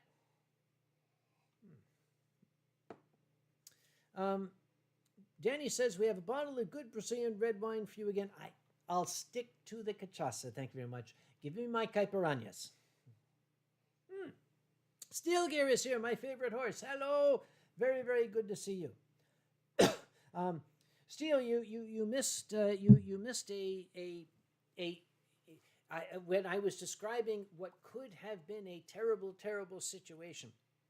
I had an injured friend here. He had a small accident. He had a number of cuts and bruises on his body. In fact, he had a very, very large open cut on his elbow, and I was changing the dressing on it, and there were 2 bottles sitting here. This bottle was sitting on my coffee table, but I had also ordered in the mail some of this, and this was sitting right next to this bottle. And as I was in a hurry to change his dressing, I initially picked this one up, but fortunately I noticed my mistake, and the story didn't have the ending that you would think, but I'm very, very glad, because I think my friend would no longer be my friend if I had put this on that wound. This, by the way, is actually very, very good shit. This comes from Dark Bunny Sauces. They were at Fernal Equinox. It will numb your tongue. It will numb the roof of your mouth, but the rest of you will not be numb. Let's just leave it at that. Oh, and Blastball says, have you seen Star Trek Lower Decks? The ship's doctor is an Anthrocon. Is the ship's doctor of the same species as Lieutenant Maress from the ancient Star Trek animated series from the 1970s? Lieutenant Maress was an anthropomorphic feline lady, and she made a lot of young people feel funny, let's just say. Oh, T'Challa is going to bed? Oh, no. Aaron Herolfer is going to bed. T'Challa's saying goodnight. Sorry, I got a little lost there. Silver says, I really want to try that sauce. Well, Silver, I happen to have it on good authority that you're going to be visiting me in just 3 months. And I suspect that some of this sauce will still be about, so we will see to it that you get to try it.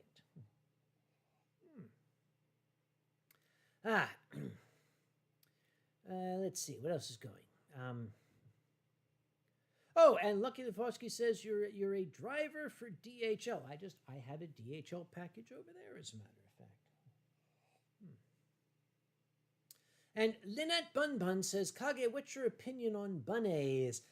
Well, Lynette,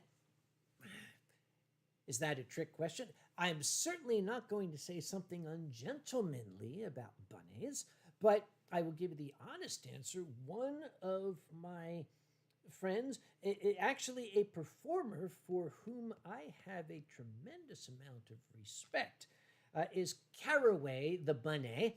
He was here. I'm not sure if he's still here or if he has drunkenly fallen off into his holt, but I do like bonnets very much.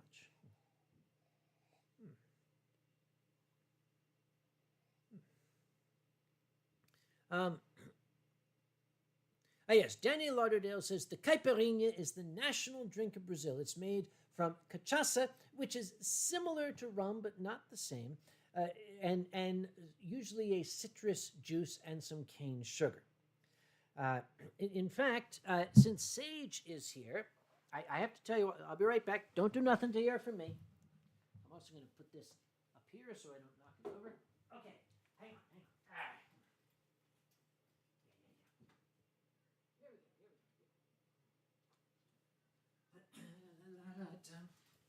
Yes, the caipirinha. The caipirinha is the national drink of Brazil. I was in the Brazil Fur Fest chat one evening. This was during the height of the pandemic when we had to do everything online. And I meant to type caipirinha, but I spelled it wrong. And I inadvertently created a new fursona for myself. It was Sage who first drew that fursona.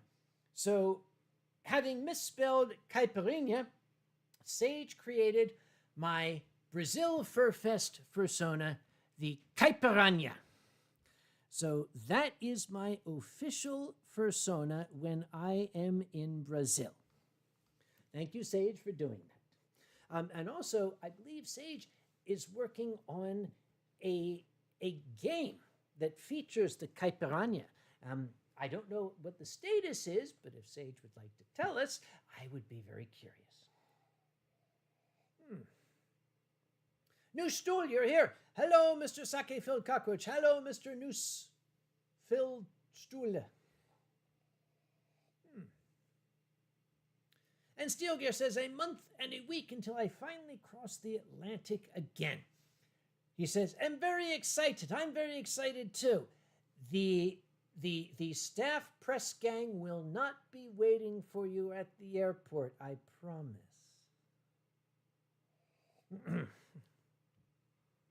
Let's see. And Lynette the Bun cannot come to AC this year due to funding. Well, that is understandable. We will miss you, certainly.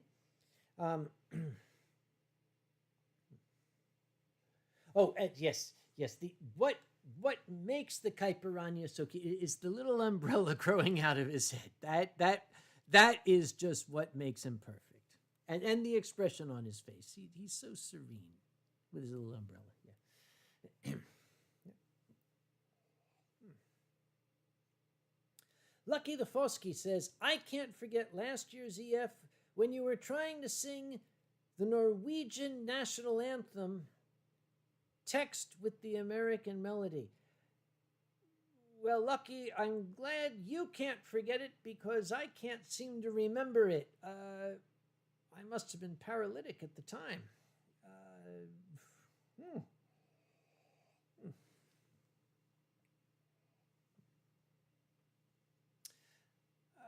Wow. Danny says, we need a fursuit of the caipiranha. If you make it, I'll wear it. Lucky the Fosky. Oh, at my room party? I had a room party? When did I have a room party? I don't remember having a room party. Okay, I need a handler at these cons. I need somebody to remember this shit for me. I have to tell you one thing. This is in the con horror stories thing. We haven't quite come up on 2 years yet, but there was a convention that I will not name, and this time I will not name it. The chairman of the convention came up to me on Sunday and said,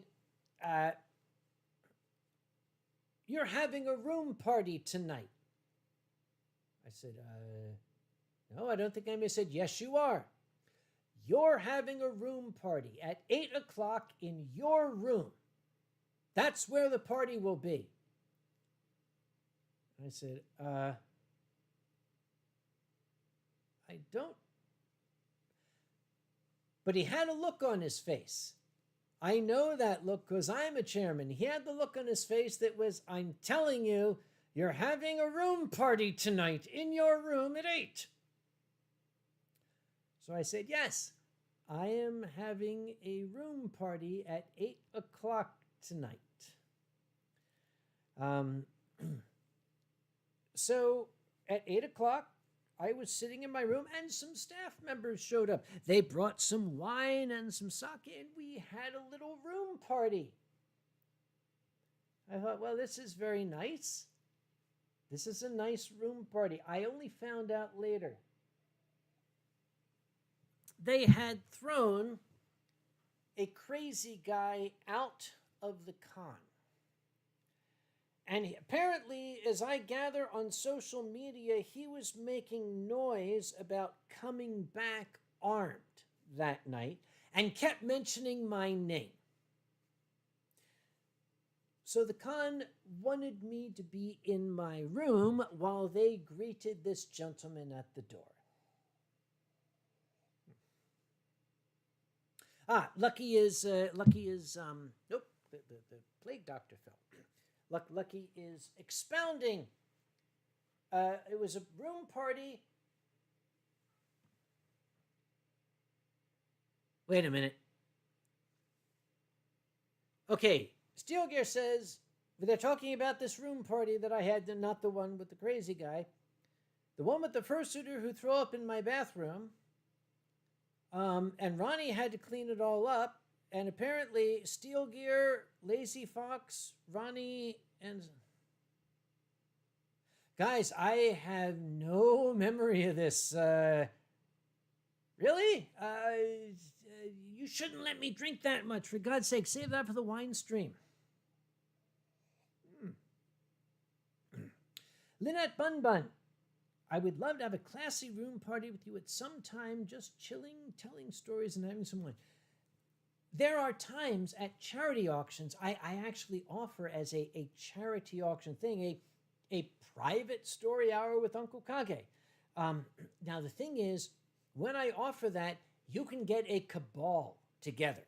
You can get 7 or 8 friends and say, psst, hey, throw in $100 each. I do it for charity.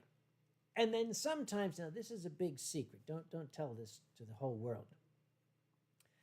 Sometimes if I offer that at a charity auction and some person or some group tries really hard but they don't win, I'll still do it for them. Just because the fact that they're willing to make that donation just to have this broken down old fucker come to their room and talk, that's extremely flattering to me. And it does mean a lot. So, yeah, I'll do it. What else is going on here? Let's see. Steel, I honestly have no idea what the hell you're talking about. And Ronnie... Okay, wait, I'm calling bullshit on this. I'm gonna... Hang on. I'm gonna send a note to Ronnie saying, did we have a party where a fursuiter... okay, hang on. I forget, we can do this shit. Did we have a party where a fursuiter threw up in the bathroom and you had to clean it up?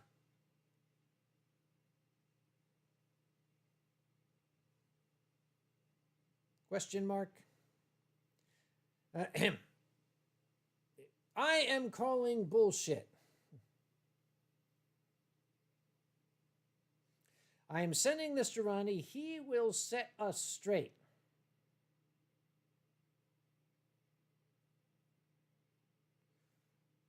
No, fursuiter, not first shooter. That was the other. That was the other story. Yeah. All right, we'll see what he says. Boozy says, how much for you to come to my room and give me a back rub? Answer the emails that I sent to legal@anthrocon.com and I'll come give you a blowjob, for Christ's sake. That wasn't recorded, was it? Let's move on. Let's move on, shall we? So what's going on here? Yes, a lap dance is still $1,000 per person. Okay. Blastball says, I've never been to a party. Do they hurt? Well, I don't know. I don't remember them, but I think they might from what these people are telling me. Okay. Boozy says, I answered them. No, you did not. I would have the response if you had answered them.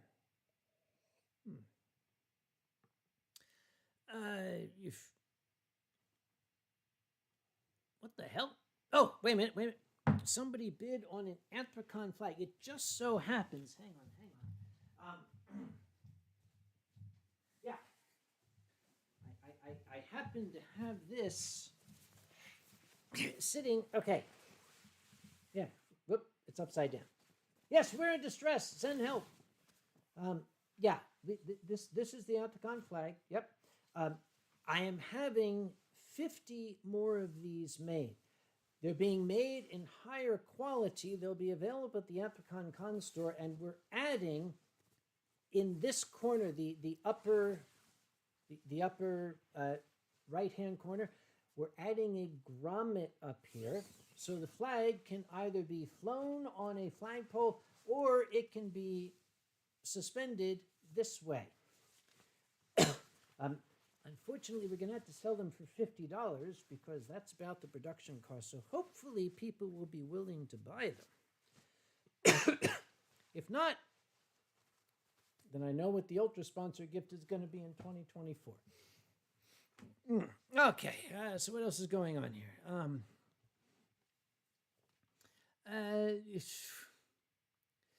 Okay, the next time, people are still talking about this alleged room party. I'm glad my lawyer's here.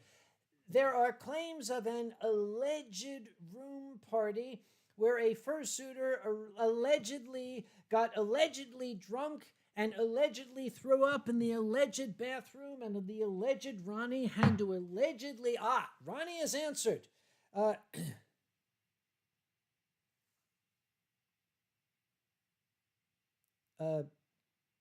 Apparently, it did happen.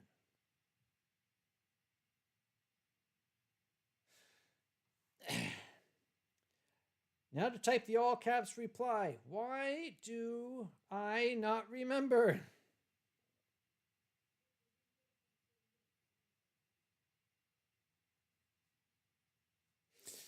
We're going to change the subject after that.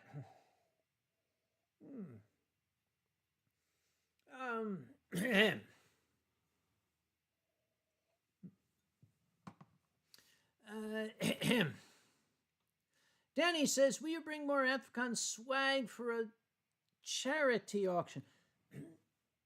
Whatever doesn't sell, I will bring to the charity auction, yes. By the way, Boozy, you are late. You are late. I was talking about the deposition that I gave at one point, and I was bragging about how I was pissing off the opposing lawyer. Because when the opposing lawyer would say, can you tell me what happened next? I said, yes. And he took a breath and said, what happened next? I said, I don't understand the question. He said, what don't you understand? I said, I don't understand what you mean by next. What are we comparing to? What is the definition of next in this context? He took a deep breath and he said, can you tell me what happened after this specific event? And I said, yes. Yeah, I had fun.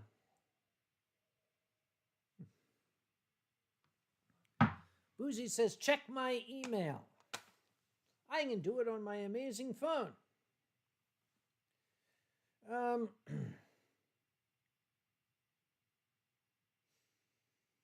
right.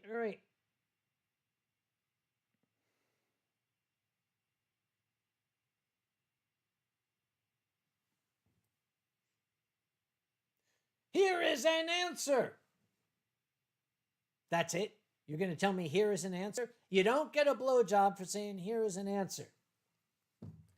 I need more substance before you get a blowjob. I'm sorry. Wait. It was a back rub. Let's back up. I got a little confused. Okay. You can get a back rub for that answer. That's but I'm going to keep moving. Okay. All right. Today's Winestream is brought to you by Kanbata, Bride of the Fox Sake.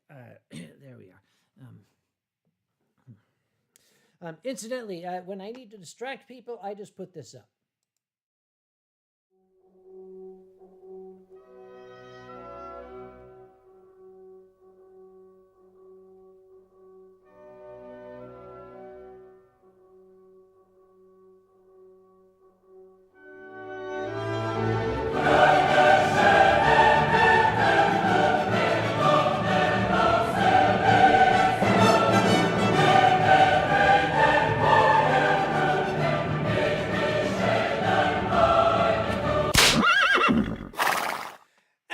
Back, and we can completely wipe the slate clean and not comment on anything that was said before that. Okay.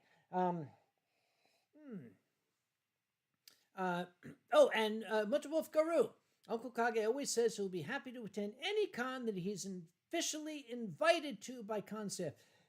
Not specifically by Concept, by con administration. If I am invited to be a guest at a convention, the answer is almost universally yes.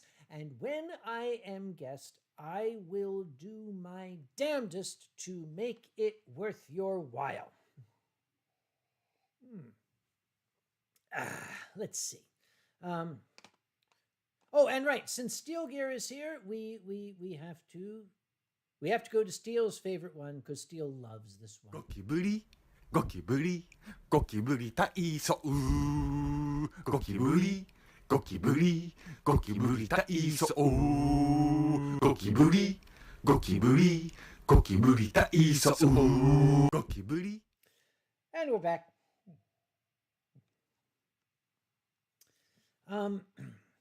Amy is saying, tell us about the most memorable donation to a convention's charity auction. Amy, I don't know if I can answer that question because as the auctioneer, I'm usually very, very fixated on the moment, on the item at the moment. There have been some very, very moving items, but usually my emotion, and then I'm on to the next item. Hopefully some of the other folk here, Benny, can you help me remember some things? I know that there have been some things that Dog Bomb left behind that were extremely moving.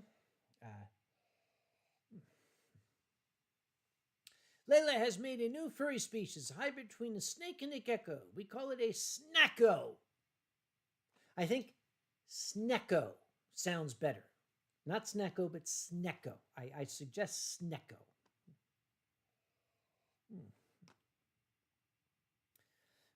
Charles wants to know, what was the first con that you ever went to? PhilCon in 1980. That was my first convention. Um, Danny says, how about our Michael Jackson dancer auctioneer at BFF? I'm having trouble remembering, Danny. I don't know why.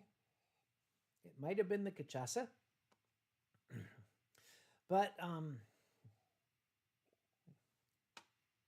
did he say 1918? No, nobody said 1918. What are you talking about? No, 1980, not 1918. Okay, don't fuck with me, okay? Wait, okay, how many people heard 1918? I said 1980. 1980. It was September of 1980. It was PhilCon.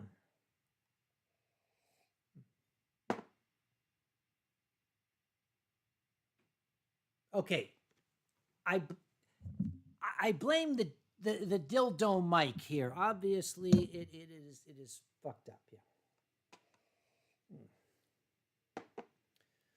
Boozy Badger says, "Who's Phil?"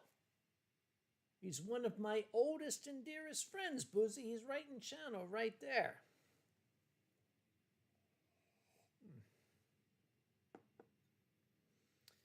Eddie says, what's the last time you saw EWS in person? Help me out. What's an EWS? Tell me what EWS is and I'll answer your question.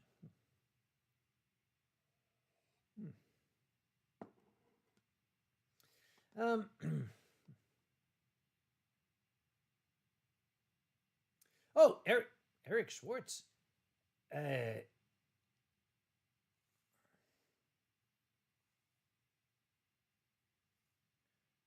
It's been more than 20 years. My God. Okay. You're asking me to think back, and now that I think about it, it has been 2 decades since I have seen Eric Schwartz. T'Challa wants to know what's the highest bid ever in one of your auctions. T'Challa, I don't remember. Like I say, during the auction, I'm very, very fixated on the moment. I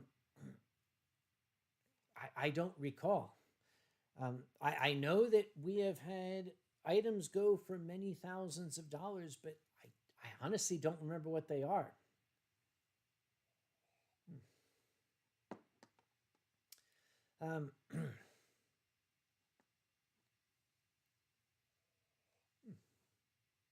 And Steel Gear just said parenthetically, very, very inebriated. Who are we talking about? Oh, that reminds me. Being so close to Anthrocon. Okay, this is from Ronnie. Did we have a party where a first to throw out of the bathroom, you had to clean it up? I'm calling bullshit. He said, yeah, we did. I say, why do I not remember? And he said, because you didn't have to clean it up.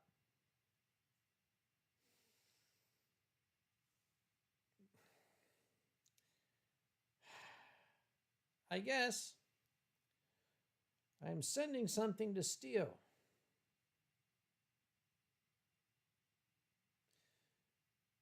It's a picture of a hamster dick.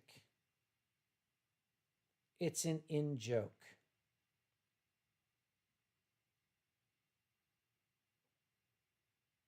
That's not the hamster dick. Hang on. That's the hamster dick. Okay, yeah, Steele, check your telegraph. There's a hamster dick in it. Yeah. Boozy says, that was my college nickname. Your college nickname was Hamster Dick? Or was it Steel Gear? Right.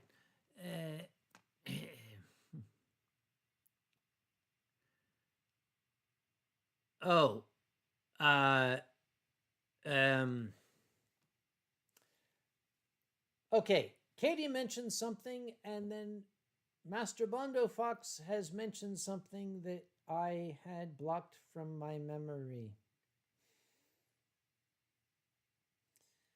I'll address Katie's first. Yes, hotel rooms for Anthrocon, they tend to go for a lot at the charity auctions. But many, many years ago, at an Anthrocon charity auction, somebody found a very, very large cockroach in their room. They brought it down to the charity auction and submitted it as Uncle Kage's love child.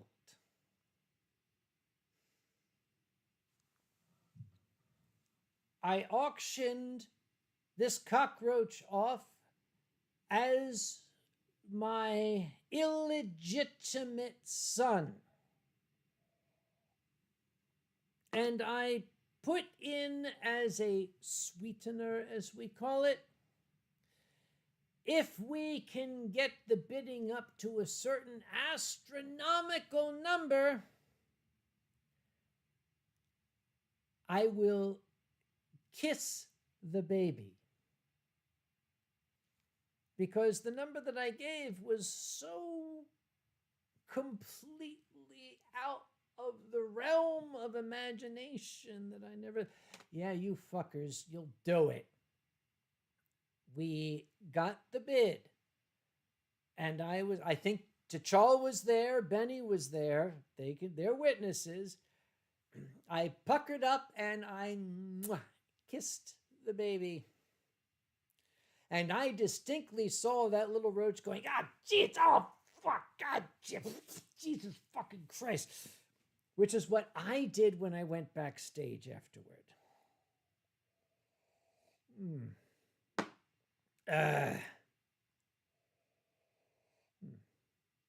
Drax says, Kage would sell anything for booze. Incorrect, my old friend. Kage would sell anything for charity. And I'll do that. Silver is going to bed because it's like, oh, fuck, o'clock in Norway. Good night, Silver. I will see you very soon, sir.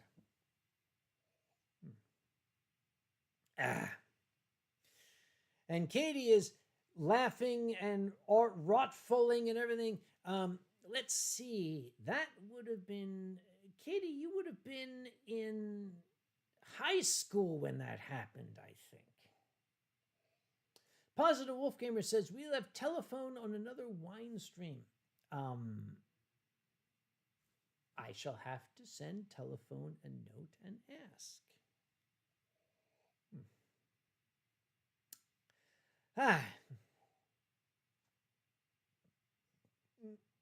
Okay, there was something else.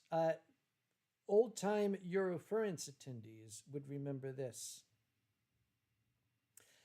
I set up a little booth at the Eurofurence charity table. I just made a hand-lettered sign. I will drink stuff, €5. That's what the sign said. If people put €5 down, I would take a drink. That was it. I will drink stuff. €5. €5? 1,500 euros later, Eurofurence security carried me to my room. I am not going to do that again, because that way lies madness. But my God, we raised a fuck ton of money. I also recall when Eurofurence offered as a charity event Grandma Kage's Story Hour. They sold tickets in a room that had 400 chairs for €10 a piece. They sold out in like 20 minutes.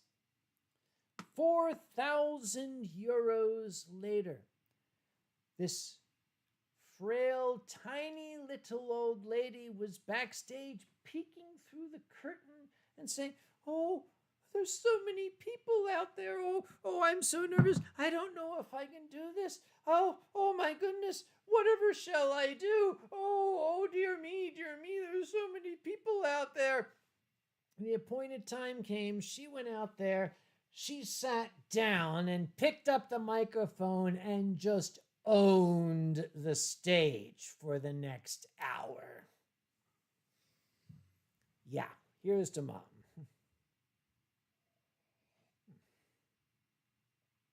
Oh, and Mama T says we have a hello from Croatia. Dubwolf wishes you well. I wish Dubwolf well too.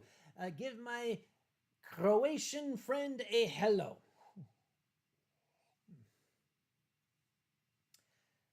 Let's see. And Danny says 50 Brazilian. Okay. When you look at that word, it's REAL. 50 Brazilian reals. Apparently not. It's pronounced reais or something stupid like that. 50 Brazilian reais per sip. I had to learn that crap. And Keto Dragonfox, she killed it. She didn't just kill it. She killed it, embalmed it, buried it.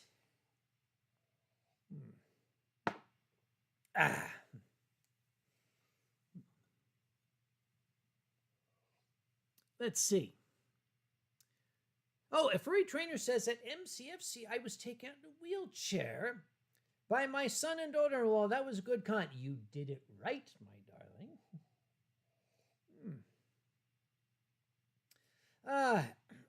Yes. Steele got the picture of the hamster dick. Yep. And Danny says pronunciation is perfect. Hey, I had a good teacher for Portuguese. Okay, yes. Apparently, Grandma Kage Story Hour is on YouTube. There's a backstory to it. Do not ask. I showed up to her story hour without my pants on. There was a reason. You had to be there. You just had to be there. Oh, Lucky's going to bed. Good night. Good night, Lucky. Prost. Thank you for coming. Yep.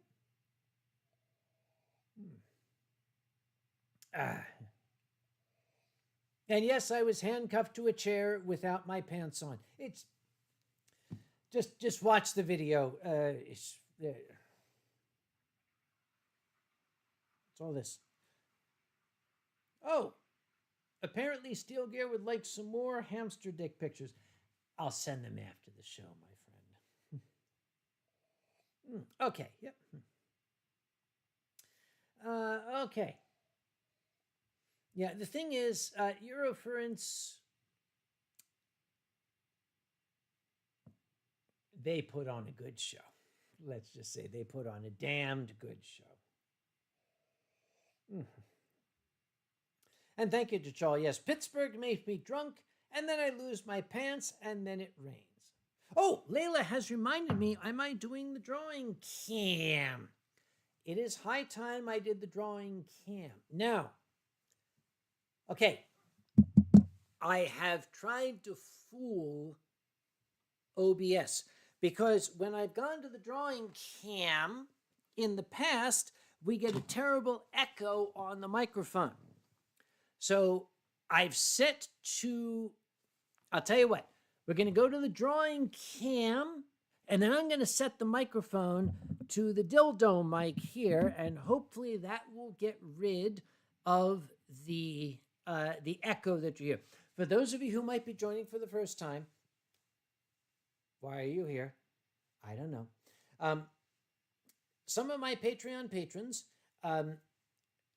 give enough money that I draw stupid shit for them.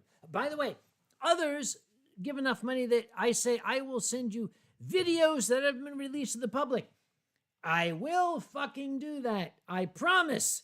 I have been so ungodly busy, but I actually have a spreadsheet which I think shows who has seen what. So I'll tell you what, after the show, maybe tomorrow, whatever the hell, I'll send you a link. If you've already seen the shit, tell me. I'll send you more shit. Okay, how's that work? But we're going to go to the drawing cam.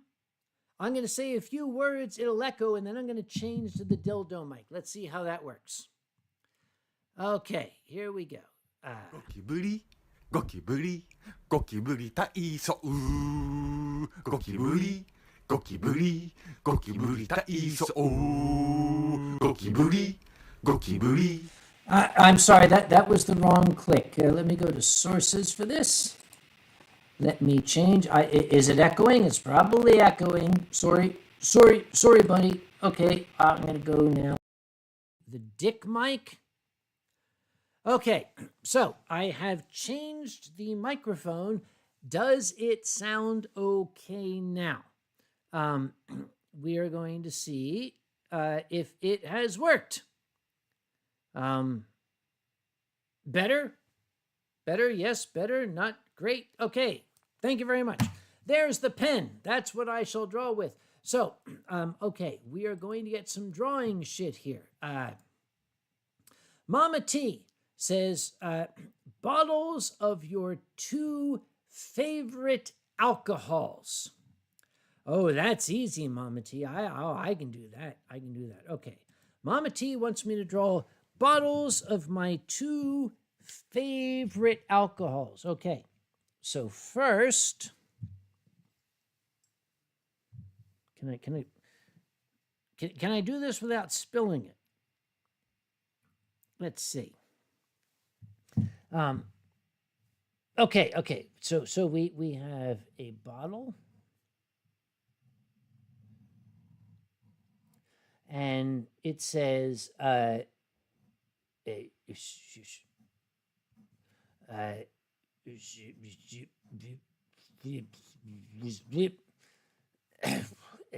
then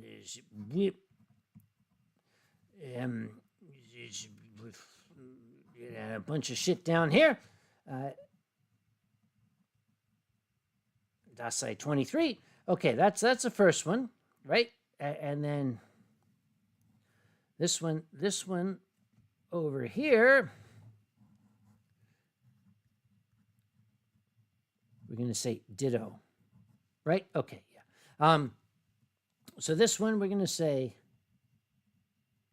Ronnie paid for this.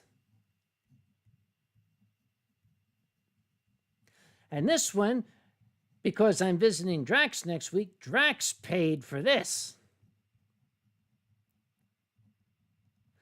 That makes it my favorite alcohol.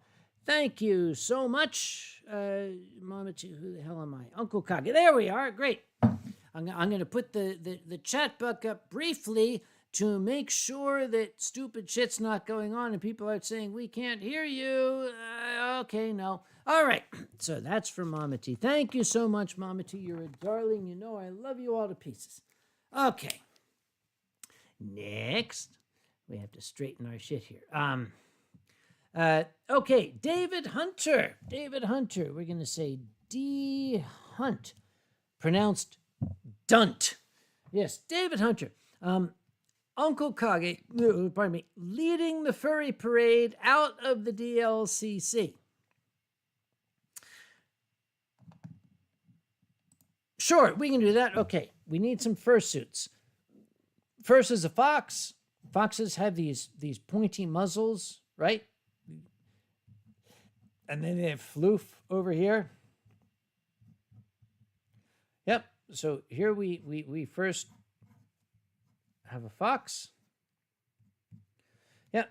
And then we have a wolf. Wolves have these boxy broad muzzles, but they also have floof and they got big ears. And also, and they have bigger tails. Yep. And then there's like a noodle dragon.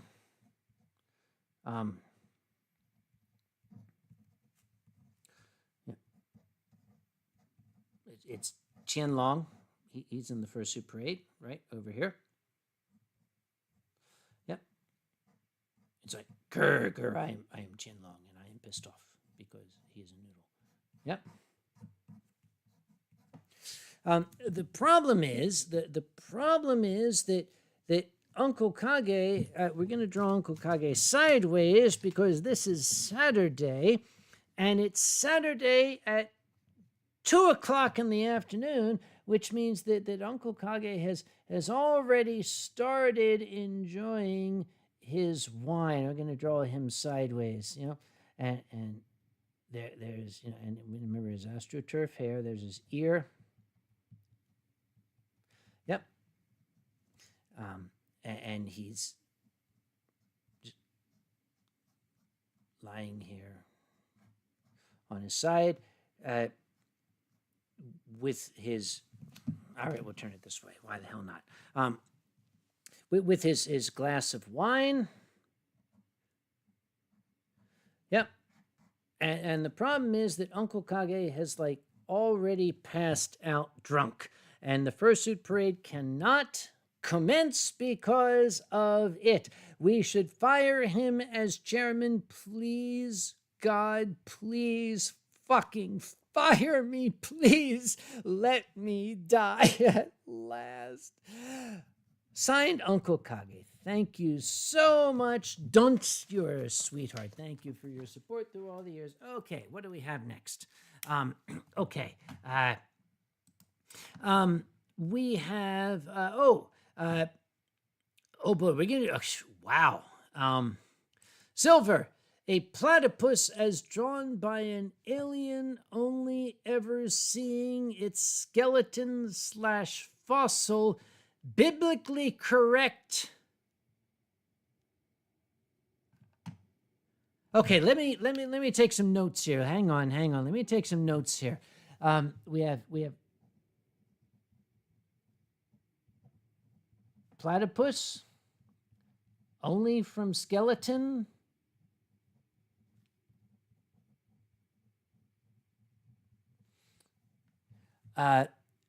Biblically correct.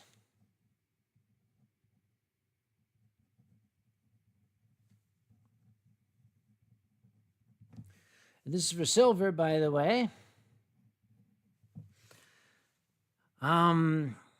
Okay. Platypus as drawn by an alien. Having only seen it from its skeleton, and it must be biblically correct. Okay, so here's what we're going to do. We're going to draw the outline of the platypus with its biblically correct skeleton for Silver. There we go. Thank you very much, Silver. I'll send this to you in the mail and you'll like it. Thank you very much. Okay, that's for Silver. Thank you very much, Silver. You're in bed, so you're not seeing this shit. Okay. It's convention time. Silver Foxwolf. This is Silver Foxwolf. Silver Foxwolf, surrounded by lots and lots of boxes, all to load off for the convention. Now, what you must understand is Silver Foxwolf works for Confuzzled. He is on Confuzzled's staff. Now, he is a macro werewolf, but since he's a wolf, of course, they have the big, broad muzzles here and the floof, right? But since he is British, he is, of course, wearing his bowler, because the thing about Silver is he is not just a werewolf, he is a very posh werewolf. And as such, he is wearing his best tie, and his best suit. Yeah, because he's like a London, city gent coming out here. It's a 3-piece suit, so he's got the vest there as well, right? Okay, and he is a macro wolf. I think if I remember, he is 120 meters tall or something like that. But there's boxes coming in, and trust me, when you're doing logistics,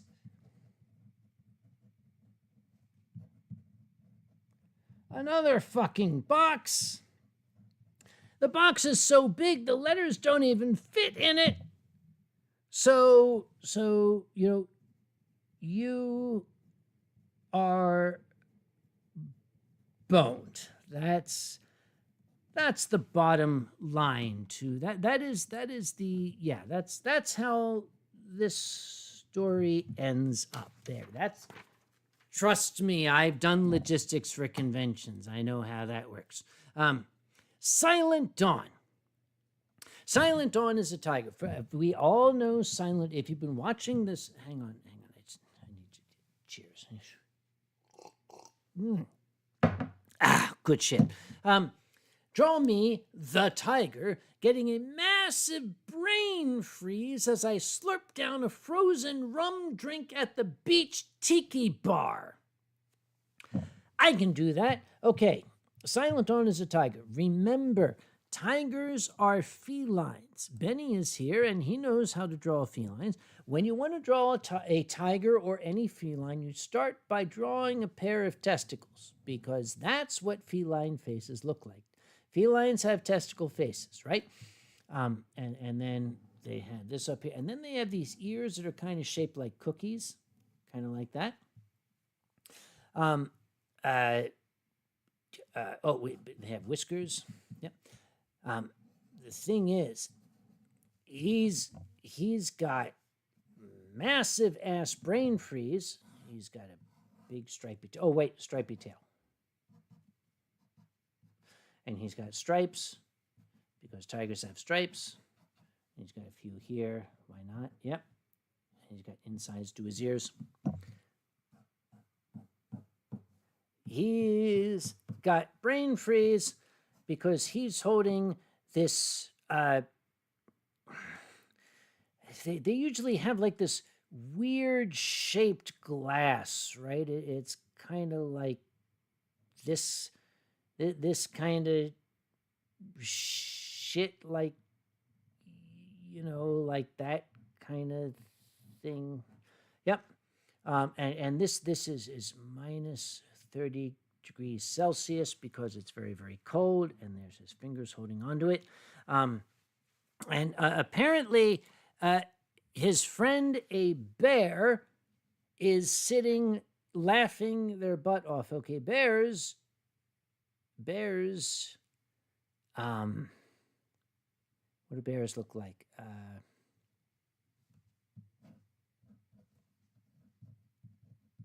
Off camera laughing bear. That's what we're gonna do. Yep. So yeah, he's like iced to the end there. Okay, so Uncle Kage. Yeah.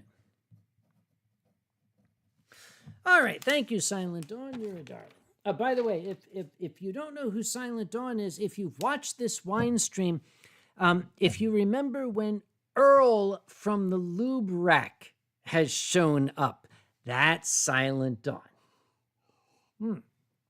So now we have for Bobo Poulette, Robin Bobcat and the Cadbury Caramel Bunny taking a break from an epic lightsaber battle to snuggle while enjoying a few drinks and sushi. It's I was even sent drawing reference for this. Let me get to the drawing reference.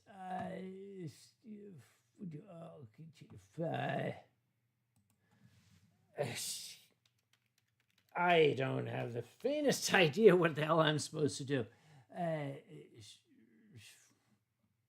Holy mother of crap. Drawing reference. Apparently there's a... Okay, all right. We're just gonna do it. We're just gonna do it. Here we go. Okay. We have Robin Bobcat. We've got the Cadbury Caramel Bunny. We're not in the lightsaber battle, thankfully. And they are snuggling with drinks and sushi. Okay, well, drinks. Let's they're having some of the same drinks that Silent Dawn's having here, right? In this weird ass, like, I don't know, I dream of genie bottle glass that they serve that shit in, right? And then there's some sushi rolls over here, and it's sushi because you have like some like fish eggs on it. I'm gonna label this sushi. The thing is, they are snuggling, but they are very close. So what's going on behind the scenes there, we're going to have to censor because this is a family show. This is a family show. Not really, but it's my show, and we can make it a family show if I goddamn well want. There we go. Thank you for sending the drawing reference. It did not help. Thank you. Thank you so much. I think we better get away from the drawing cam while I still can. There we are. Okay, let's. So yes, that was the drawing portion of the stream. If you were bored out of your skulls, I am so terribly sad by that. I'm going to show you something else. I showed this early on. I'm going to show it again. This is on my YouTube. It's not public. I've been debating making it public. I think I'm going to. I have a dash cam. Not a dash cam, a dash cam. Philadelphia accent. Ready? Okay, I sent this to Boozy, and he gave me a very, very good lawyerly non-answer. Something to the effect of, I will not represent you in the lawsuit. I don't know what the hell that's supposed to mean, but I want to make this public. Okay, I got this on dash cam. First off, here we go. Okay. Number 45-1 is his license plate. He's referring to the 45th president, Donald Trump. So already I'm thinking, okay, yeah, this guy, okay, yeah, right, sure. So number 45-1. So I'm driving behind him. Yay, everything's fine. Everything's fat, dumb, and happy. We're coming up here to the intersection. Oh, goodness, the light has turned red. So the light is red. And 45-1, fucking dumbass, just blows through the intersection. He gets around the corner and stops and just sits there. Now, I'm going to pull ahead here so we can get a better clue. But all the people turning left, that's a travel lane. That's not a shoulder. They have to go around this stupid son of a bitch as he's just sitting there with his thumb up his ass. 'Cause 45-1, right? Okay, yeah. All right, I'm back. So the question is, should I make that public on my YouTube and risk the death threats from my neighbors here in North Kakalaki?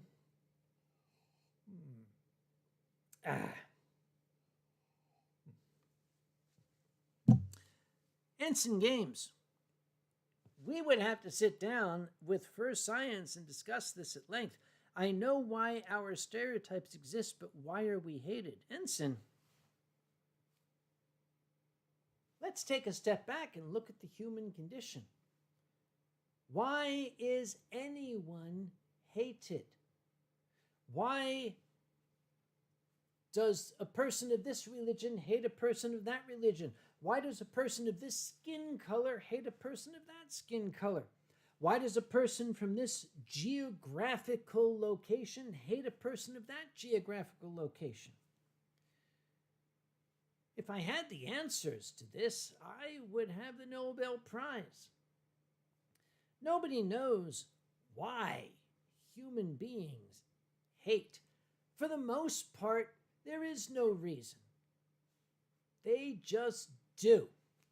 What's important is how we, as human beings, answer that hate.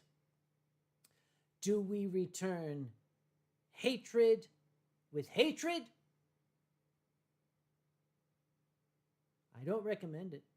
That way lies war. Do we return hatred with pity? That's condescension. Do we return hatred with passive understanding? Do we return hatred with love? That's Christianity. For the 7 people in history who have ever actually practiced it, I cannot answer your question. I wish I could. But that is a question for philosophers. And I am not a philosopher. I am a drunk. And I intend to continue to be such.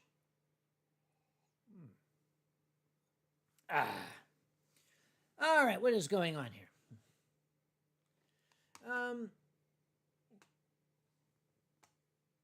Well, let's see. Sageosaurus, me looking at my fursona, a cat, and contemplating the fact that feline sonas have testicles.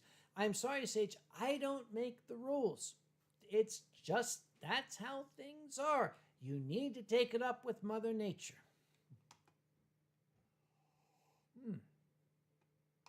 Actually, where the hell's Boozy? I'm getting all philosophical here.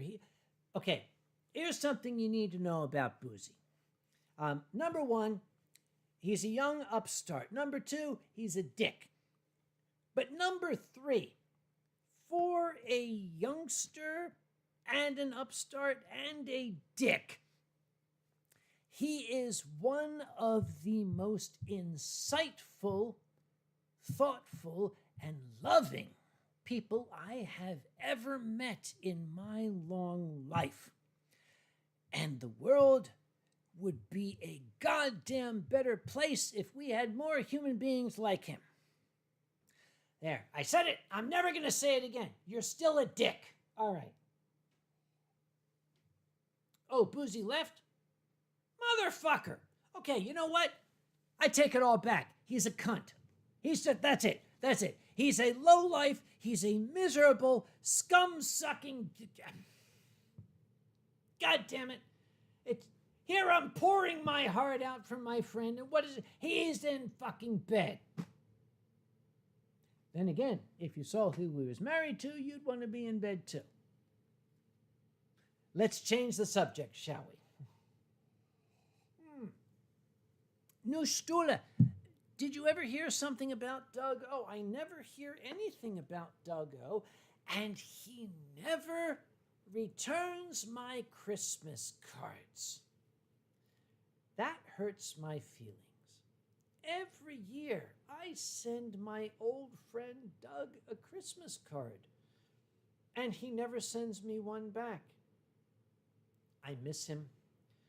I miss the times we had together. I long for the days when we had that friendship. In fact, the last Christmas card I sent him said, "See you soon." And he still didn't send me a Christmas. Oh, hello, Rocket Coyote, you're here. Hello.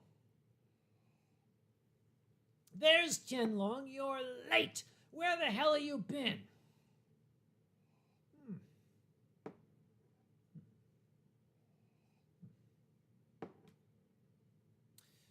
Incidentally, at some point in the future, I am going to go and visit Tianlong. If the celestial dragon is nice to me, I may bring some tribute along.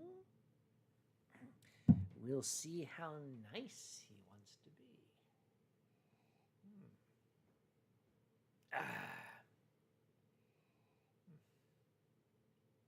Om nom nom.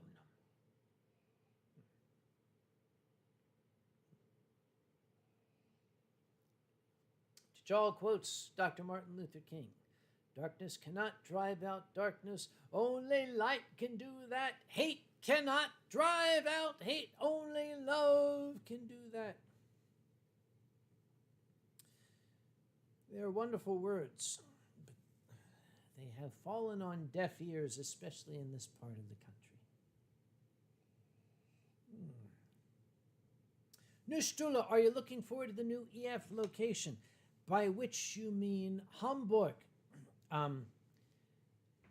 I offered what assistance I could to our colleagues at EF who were looking for new digs, because let's look at EF. They're making the jump from a single hotel-based event to a convention center with multiple hotels. That may not sound like a huge difference, but that is as different as England is from Slovenia. They were terrified. I was terrified in 2004. So I gave them what moral and business and whatever support that I could. I will raise my glass to your parents for taking the next step in their evolution. I will be there this year. I will be there to support them. Do they need it? No. Because, as I told the EF staff, you've got this. EF has always been at the cutting edge of novel developments in furry fandom. Anthrocon did this one before they did. They're going to make this change, and I am absolutely confident that they will do it with far more finesse and grace than we did. So yes, I absolutely support the move, and I look forward to being there. And Chenlong says, I sincerely hope that Hamburg... add to the Chenlong first. I sincerely hope that Hamburg has a good selection of noodles.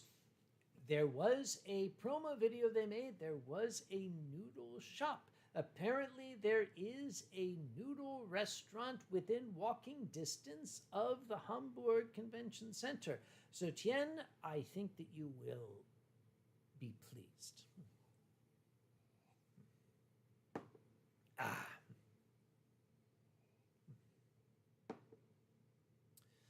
Steel, you cannot make it to EF this year. Okay, yeah, the dates, but at least you're going to Anthrocon. And I will also reiterate, the staff press gang will not be there to greet you when you land. Thank you for sending me your itinerary so I will know exactly when you will land. I promise you, the staff press gang will not be there to meet you when you land. Thank you for sending your itinerary. Next.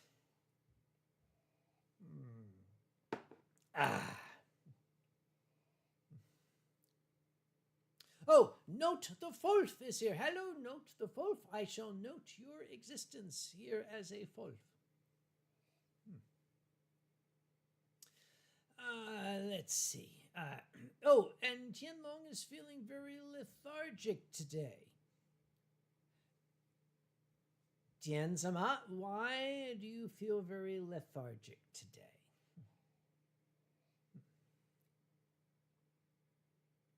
Danny says, I wish I could afford to go to EF. Danny, you don't need to go to EF. Invite Cheetah to your convention. Then you have EF in Brazil. Easy. and you spend other people's money.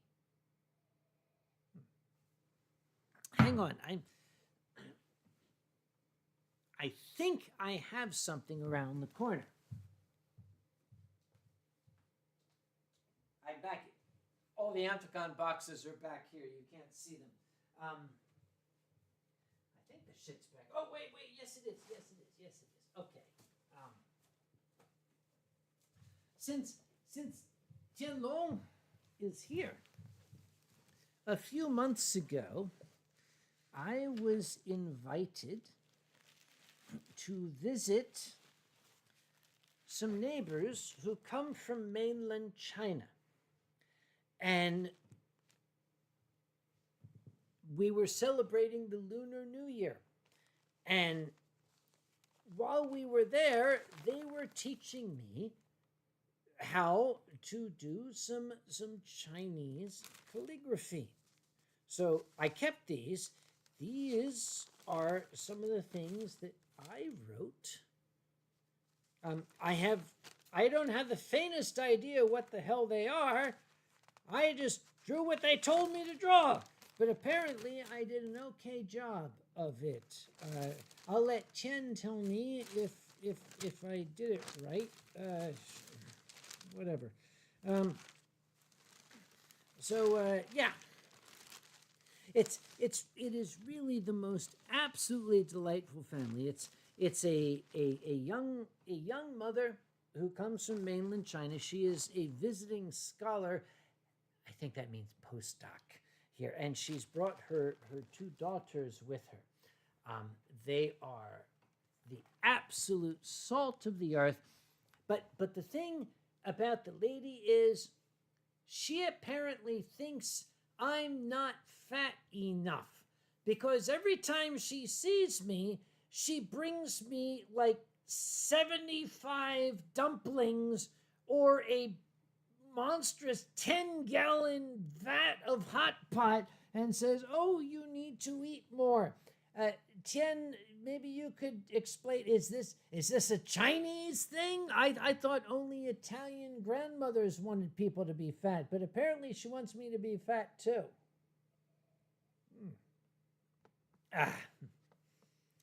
All right, what's going on here? Hey. Sageosaurus says, I have to go to Anthrocon one day. Sage, I insist. If you go to Anthrocon, you must bring Tai with you. Because he and I will stay at the bar while you have some fun. Nom nom. Mama T says, Danny, I really hope to meet you at AC. Danny, you must meet Mama T. She is what we used to call way cool. I don't know if we'll have time to arrange it, but make it happen. Definitely make it happen. Let's see. And Tybron Mephitis says, the food culture is a big thing in China. The traditional hello in China is essentially, have you eaten today? Okay, I lost 50 pounds. Hopefully you noticed. From years past. I'm trying to keep it off, but she comes along and says, oh, have some noodles, have some bao, have some hot pot. Here is a cauldron that is so big it takes 5 men to lift it.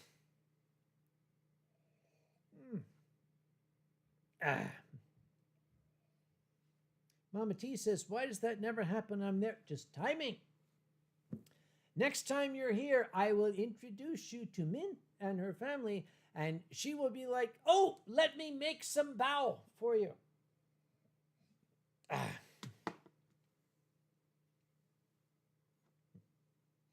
And the youngest, the young girl, her youngest daughter, I gave her a present. I gave her a little round stuffed dragon, taking a cue from an old friend of mine.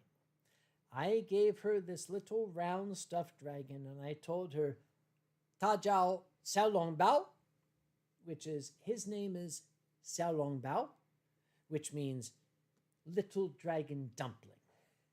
And if you've been a friend to Ronnie and or Tianlong, either of those Chinese dragons, you will understand who Xiaolongbao is.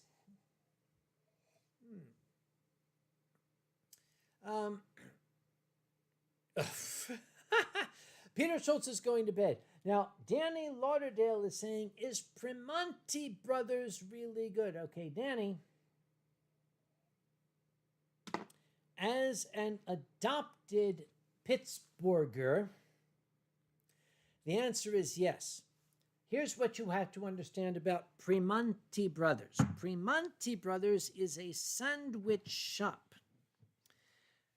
The Primanti brothers first started serving sandwiches many years ago to the Pittsburgh steel workers. They created basically a meal that could be held in one hand, because these are workers at a steel factory. They can't take time off to sit outside in the sunshine and eat their lunch. They've got to eat while they're working. So the Primanti brothers invented these sandwiches. They are monstrous things. It is an entire meal between large pieces of bread that a working person can eat with one hand while operating machinery with the other. The Primanti brothers sandwich typically has a big pile of meat, a big pile of cheese, then coleslaw and French fries. It's the entire meal pressed together in this sandwich, so the worker can nom, nom, nom, nom while he is operating the equipment at the steel mill. Is Primanti Brothers good?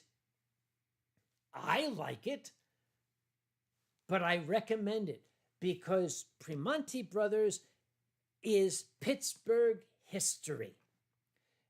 You get one of their sandwiches because you won't have to eat for 8 hours plus or minus. It is an entire meal that you can hold in your hand.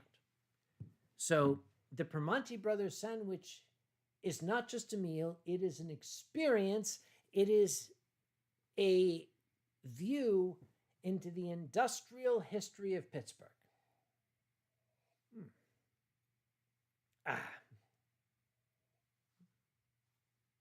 Sageosaurus says her father now has a persona. I must know what his persona is. You must tell me. Yeah. And Bondo Fox says they were made for the truck drivers coming in from the middle of the night to the Strip District. I like my story better, and it's my stream, so we're going to stick to it. Oh, and Mama T is reminded to get flight reservations for AC. I recommend you do that too. By the way, we're going to have there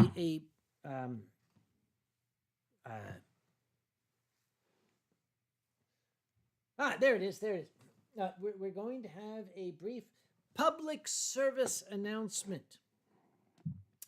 If you have an injured friend visiting you and you have to change the dressings on your injured friend, know the difference between these two bottles.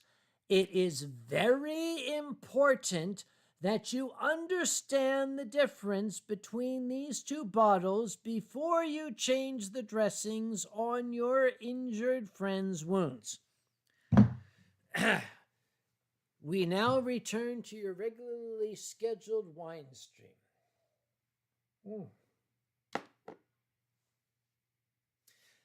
Sage's Tai-Tai's persona is a Shire horse who wears a link from the Legend of Zelda. I knew I liked your dad from the moment I met him. I will be there. By the way, Sage, I will be there this year. I very much hope that you and Dad will both be at BFF. If you are not, I will be very disappointed. Yeah. Daniel Lauderdale, good and cheap place to eat near the convention center. Pizza Parma, also known as Furryland Cafe.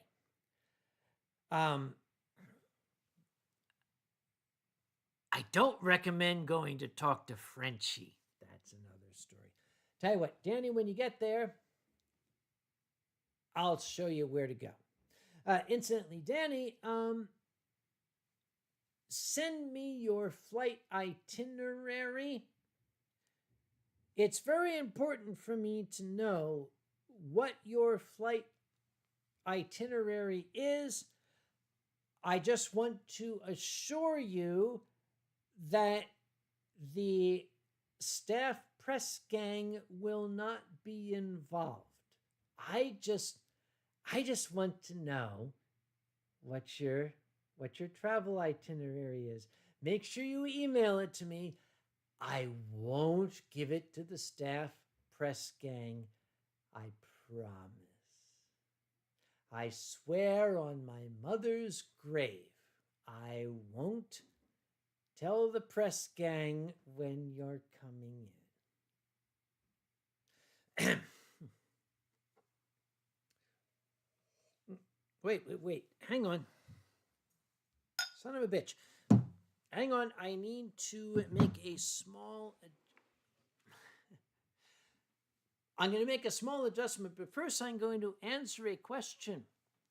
Eddie says, did you watch Fritz the Cat when it came out? Fritz the Cat came out in the 1970s.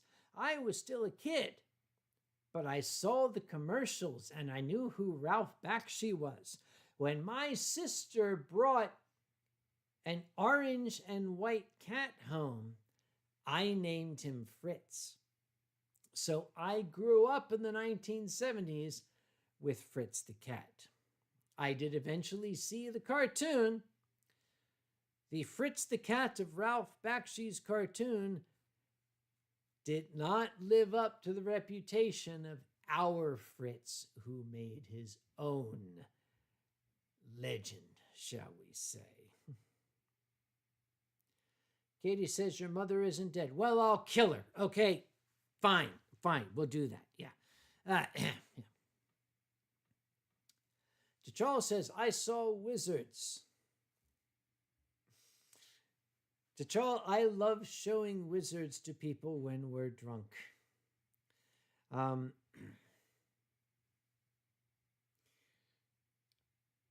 If you've not seen Wizards, first off, I think it was Mark Hamill's first voice acting gig. And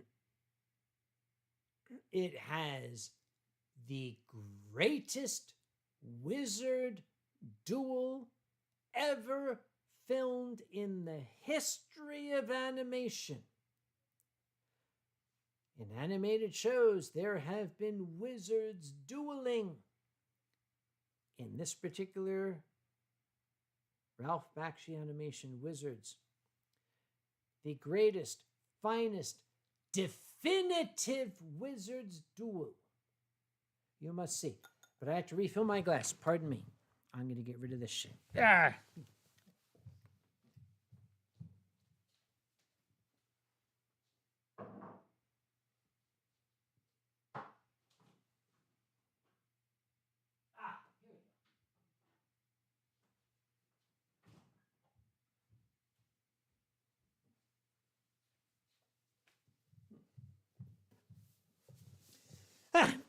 The next bottle, this is called Bon Ryu. Sorry, let me turn this so you can see. Yes, Bon Ryu. Oh, my camera sucks. I'm terribly sorry. This is, okay, I love this sake. I'm going to point this out there. 4.8. Yeah, what the hell does that mean? This is the imperial calendar. It is 4 Reiwa, the 4th year of the current emperor's reign. 8 is August. This is basically August of 2020. Look it up for yourselves. It doesn't fucking matter. It's good shit. This is one of my favorite sakes because it's very inexpensive. It's very, very good. Pardon me. And I'm just going to pour some of this shit right here into this glass. There we are. Kampai. Oh, my God, that's good.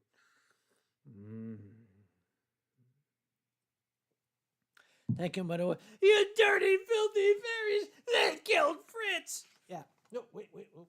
Hang on. When I put this shit on here, I clicked something. Oh, my God. I hope I didn't kill my stream. No, there it is. Okay, sorry, everyone. Sorry, buddy. Yeah, there we go. Okay, there, we're back now. Yeah. Get back here. Okay, yeah.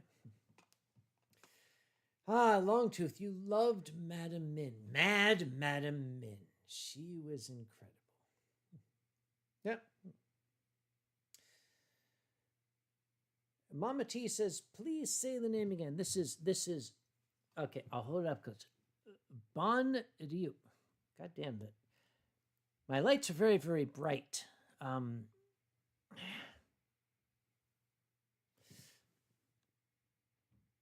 Okay, I'll put it in the channel.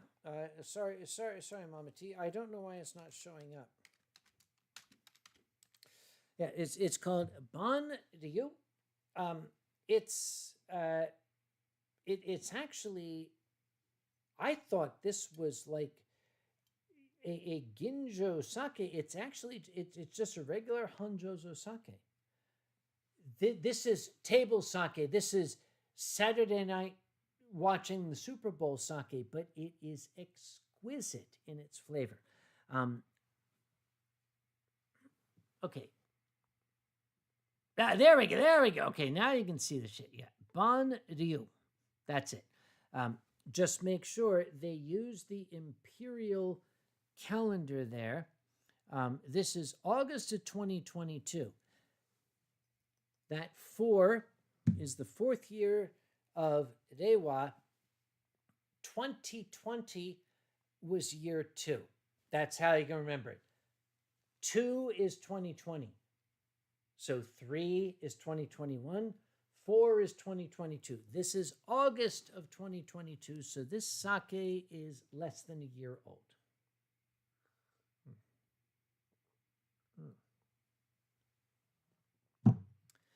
Sage, you're not attending BFF this year. I am very, very sorry, my darling. I will raise a glass in your and your father's honor.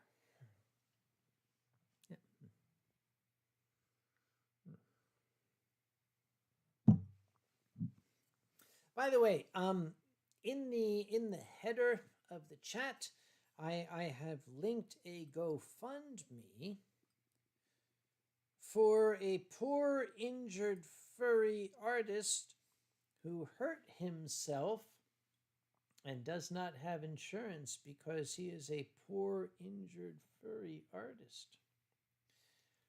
I can neither confirm nor deny that GoFundMe is related to the stupid son of a bitch I told you about that was sitting on my sofa for an entire week. But I urge you to go and look at that GoFundMe, because that GoFundMe is for one of my dearest, most treasured friends. He is like a brother to me, by which I mean I want to punch him every day. But please visit it. I did not push him. I'm going to tell you what happened. Here's what happened. That stupid son of a bitch. we were coming out of the movie theater up here.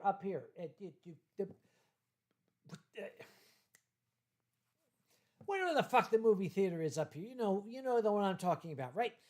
We went to see Guardians of the Galaxy. Great movie. I loved it. It's Rocket. Anyway, we were coming out, and I was doing the Uncle Kage walk. Uncle Kage, I am walking. I am Uncle Kage. Apparently, he wanted to make fun of the fact that I walk very fast, so he broke into a run and ran past me. I said, oh, you want to race the old man, do you? Are you aware that the old man runs 2 miles every morning? Well, the old man runs 2 miles every morning very slowly because, my friend, he's very young and lean and fit. So he was like leaving me in his dust. And just about the time I was ready to surrender, that's when he took the misstep. I don't know, there's a curb or something, or he's just dumb. He tripped and he fell. There's a concrete sidewalk with a curb. He landed face first on the curb. And I ran up, and that's when I picked him up, and you heard the story earlier in the stream. So, why was my friend injured? Because he was trying to show up the old man. Yeah, you're a stupid fucker. Okay, I said it. You're a stupid fucker. But you are still my brother. So, whatever help we can give to this furry artist, whose name I shall not mention, but you can see it in the chat window, the header, whatever, pinned up there. If you can help, we would be beholden.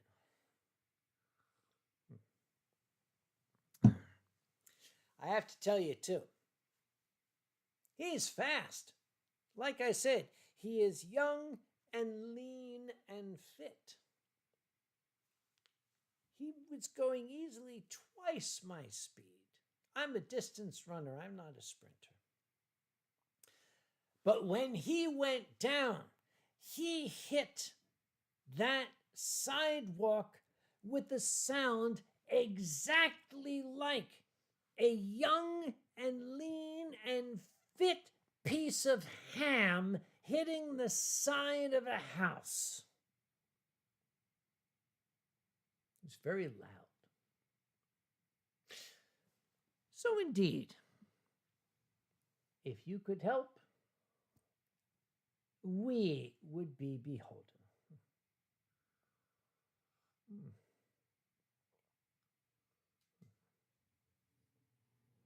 Jocko von Knapp, sorry, just got here. Why are we not saying his name? We're not saying his name because my friend is a fucking idiot. He is a goddamn moron. That's why I'm not saying his name. Had he not been trying to show the old man up, this would never have happened.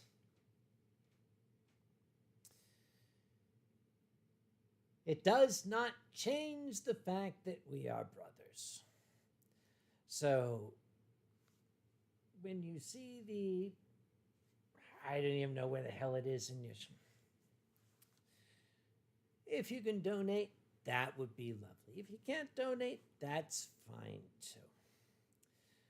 The thing is, welcome to the United States. If you are a self-employed artist and you don't have a corporate sponsor for your health insurance, shit gets real very quickly. The sad part is my friend was going to explore insurance options, but he was doing so well as an independent artist. He kept putting it off. I'll look into this next month. Fate caught up to him. And Sue is saying, I'm not going to say it. I'm not going to say it. I'm not going to say it. I'm not going to say it either because I know Sue is going to say it and my hands are clean. All I have to talk about is my fucking idiot friend, and Sue will out him for me. As I said, my hands are clean. I'm just waiting. Sue, you missed your cue, but here we go.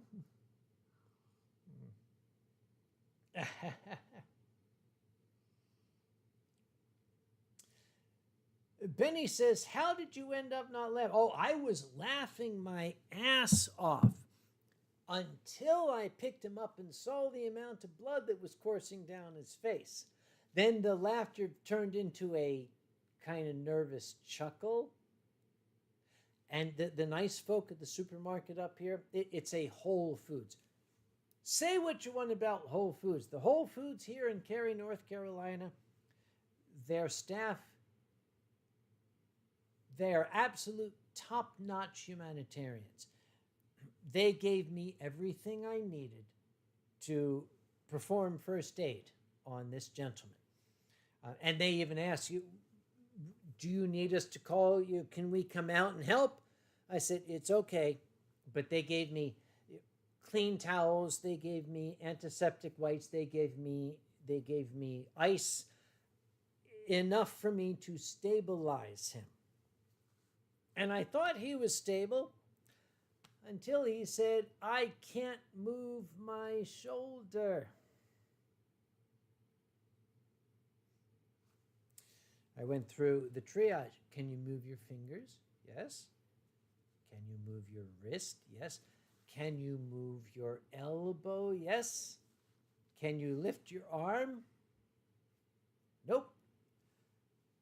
The stupid fucker broke the end off his arm bone.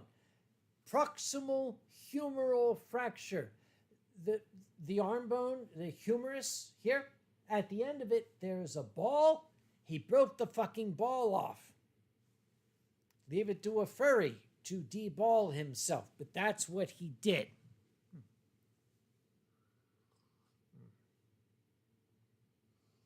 So, Jekyll is saying, who got injured? An old and dear and cherished friend of mine. In order to protect his privacy, I will not say his name, because then you will know what a stupid fucker he was. But if you look up in the, I think it's on this side from us, if you look up in the pinned comment, there's a GoFundMe, and I'm just waiting for Sue to out him, because then my conscience is clear. I never said anything. If Sue doesn't do it, I'm sure Benny will. By the way, Sue and Benny, this is an in joke, and I'll explain it to everybody. When I took my friend home, he showed me a sign. The sign said, Uncle Lou's Lane, 5 miles per hour. Now here's, oh, by the way, Katie, when this all happened, I sent a text to your father saying, hey, dude, how can I tell if a shoulder is dislocated? He never answered. I sent a note to your mom, and she didn't answer either, so we had to figure it out ourselves. And Jekyll von Knapp knows this story. I'm going to... Okay, We're going to let everybody in on the joke. My nameless idiot friend and Benny and other friends used to cohabitate in a farmhouse in Pennsylvania. A little backwoods jerkwater town outside of Philadelphia, almost Amish country, but not quite. They lived in this ancient 18th century farmhouse that was at the end of a long dirt driveway. That dirt driveway was also, I don't know, was it owned by or just shared by a cranky old son of a bitch. I mean that with love. I mean that with love. Let me explain. A cranky old son of a bitch named Lou. Lou didn't want anybody to drive fast on that dirt driveway because it kicked up dust. And Lou didn't like that. And if you drove, he put up a sign that said, speed limit 5 miles an hour.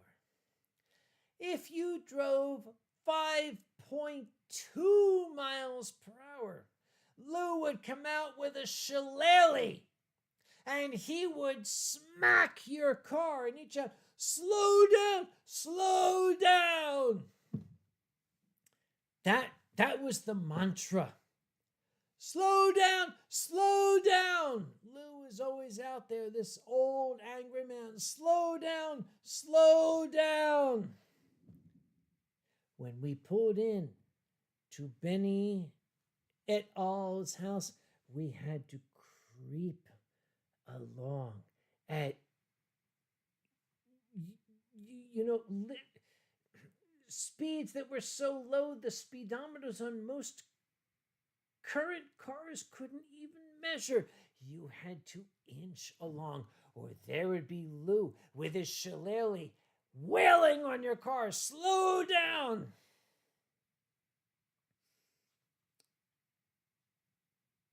Lou was a lonely, bitter old man. But there was one instance, and Benny, you might correct me for the details, but I think I have it correct.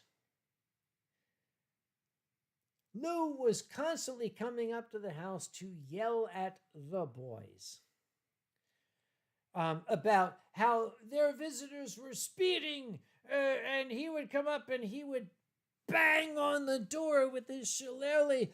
Your people are driving fast and they're speeding, and I don't like it.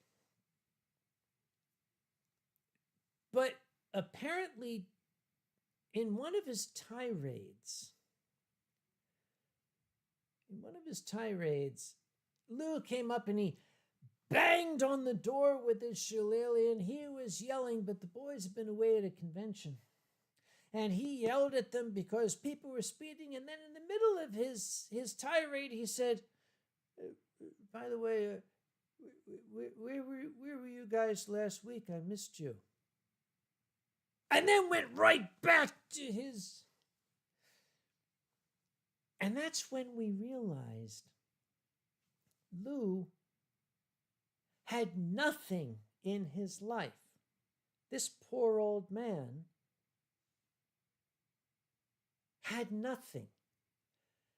The only thing he had was that driveway and his neighbors who would drive too fast on it. That was the only thing that gave meaning to his life. And when the boys were out of town, Lou missed them. There was a storm. I can't even remember which storm it was. power was out in southeastern Pennsylvania. And it was one of these, you light candles, look after your neighbors. I visited the farmhouse. We called it the farmhouse. There was no power anywhere. And I looked down and Lou's house was dark. And I thought, has anybody looked in on this sad old man? This sad, old, bitter, angry son of a bitch, but still sad old man. So I walked down, I knocked on the door. Now, okay. I knocked on the door like this.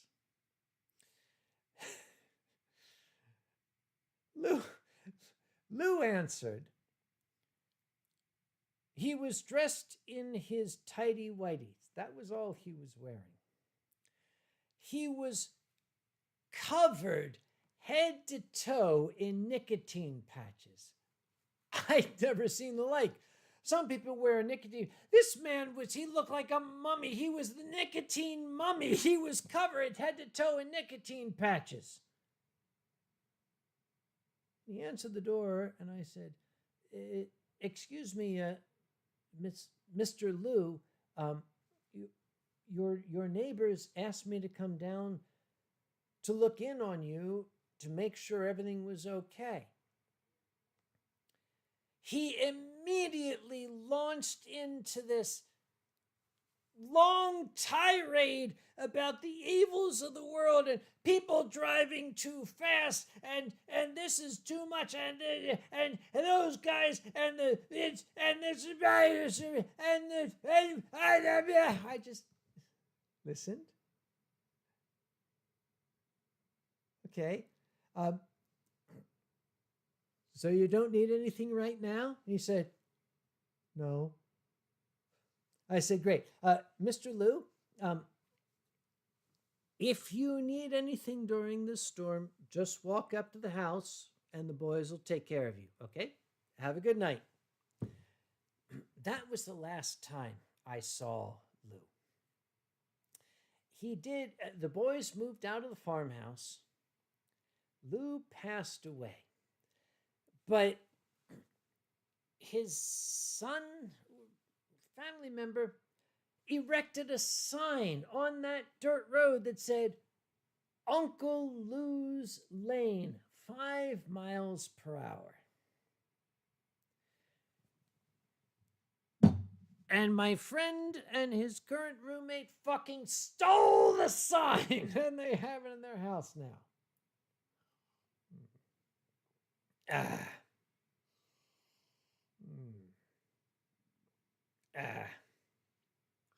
I remember one particular evening, a car drove in at high speed into the farmhouse. I like by high speed, I mean 20 miles an hour.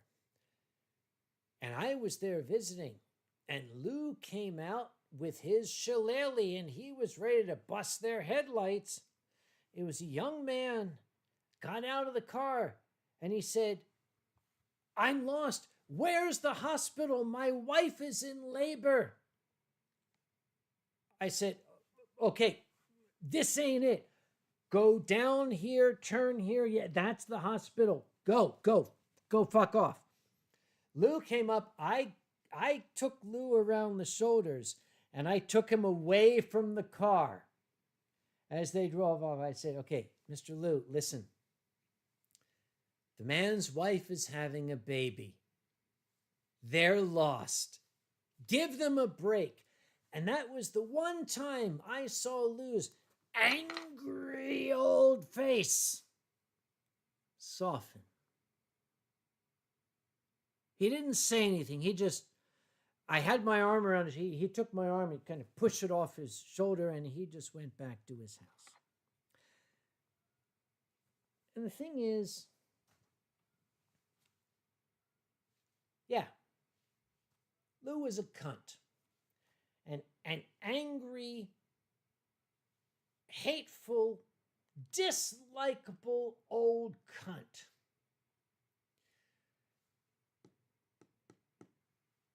But even angry, hateful, dislikable old cunts are human beings. Lou maybe had his reasons for being the way he was, but the fact that these young fellas lived in that farmhouse, they gave Lou a purpose to his life. It sounds very convoluted. Without the boys in that farmhouse, Lou would have had nothing. He would have had nothing. His world would have been literally empty. But by them being there, they gave purpose to this old man's life.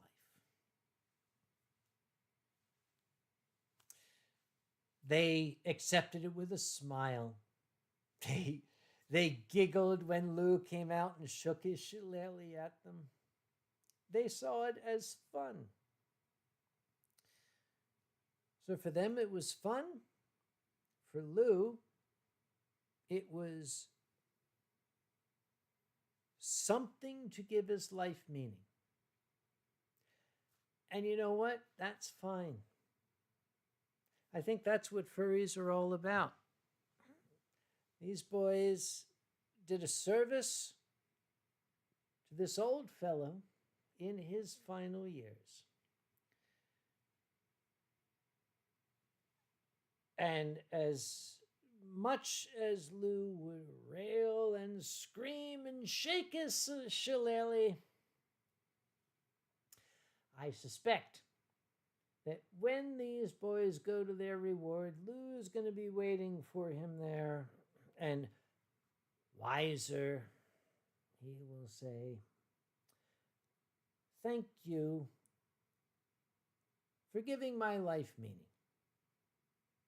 Now slow down!"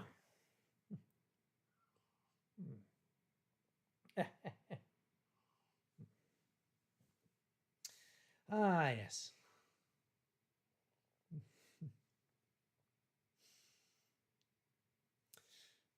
Benny's saying the speed limit to St. Peter's is going to be 5 miles an hour. No. Say, Benny, do you know if Lou was a veteran? I never found out. Do you know?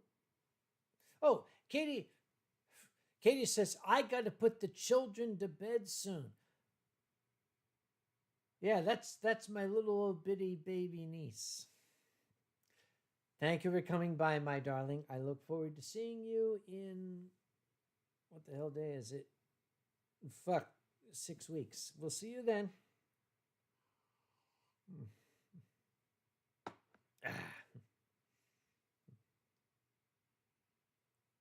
Well, Master Bondo Fox is going to bed too. Good night, Master Bondo. Yeah, the children are 10 and 12. Oh, my Jesus. Yeah. So Lou is not a veteran. He worked in masonry in Philadelphia. He was not allowed to do this. He was probably 4F. I suspect it had something to do with his mummification in nicotine patches when I saw him.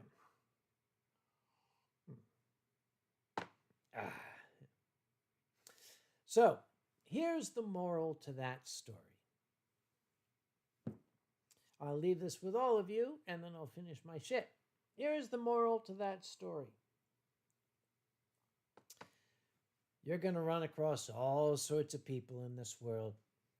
You're going to run across hateful people, you're going to run across negative people, you're going to run across narrow people, you're going to run across dislikable people. Just remember, every single person, without fail, every single person you run across is fighting a battle that you cannot see. And it's taking a toll on them. Remember that the next time somebody is a cunt to you. Remember that battle and try to view it with some humanity.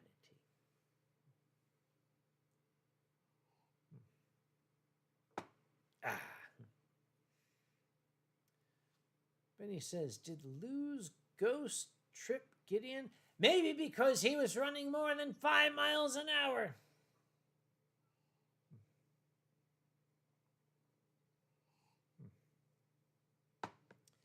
Katie says, those children are 10 and 12. They'll let anybody be 12 these days, for Christ's sake.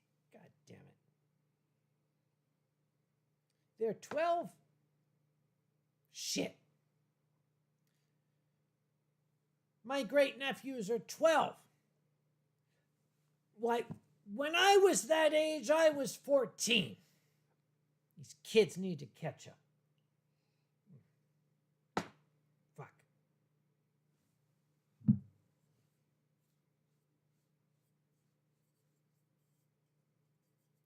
At what point for a fundraiser do I take a swig of this shit? Somebody tell me. What do I offer? You see the peppers down there? At what point for the fundraiser do I just open this bottle and do that shit? Oh, good night, Layla. Good night. I suspect when this bottle is done, I am too. Yes. Thank you, T'Challa. T'Challa is a fellow old guy. I had to walk 10 miles to school in the snow, uphill, both ways. Sue says, we don't need you in the hospital too. Sue, the fucking hospital has seen me more this past week. They've gotten to recognize me. We're on a first name basis. Oh, I didn't tell you. Still watching? All right. We had my dear unnamed friend sitting here on the sofa. And then last week, I went to a formal high tea, and I brought my dear and sainted mom with me. And we were having the time of our lives. And the darling, grand old dame said to me, I have the most terrible heartburn. So I went to the local store and I bought some antacid and I gave it to her. And I waited 60 seconds. And I said, how do you feel now? And she said, it's still there. I said, describe this heartburn. She said, it's a very, very sharp stabbing pain right here in the left side of my chest. And every time I inhale, it gets worse. So yeah, that's how we spent the rest of the fucking evening. Yeah. So between that and my friend, WakeMed up here, I walk in, they're like, oh, hi, Sam, do you have another one for us?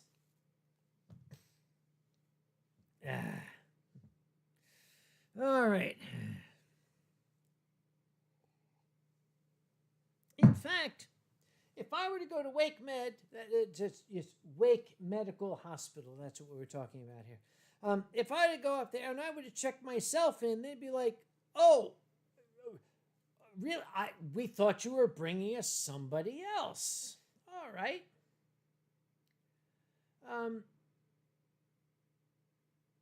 Incidentally, that very, very same night, I want to point out, we ran into this. This was the grand dame of the evening, other than Mom.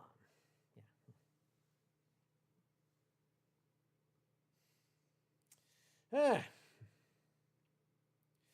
And again, I would play the little video, but I get the copyright strike because fucking. Oh, Atkelar, hello. Wer hast du been? Es ist sehr spät für ein Deutscher. It's 8 Uhr 4 und it's fucking late. What the hell are you doing here? Go to bed, you son of a bitch.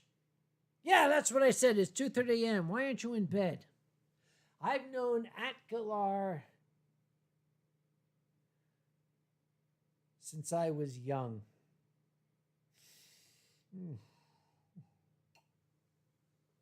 God damn. Maybe I do want to. Maybe I do want a spoonful of this because this is actually very, very good. Okay, maybe just a.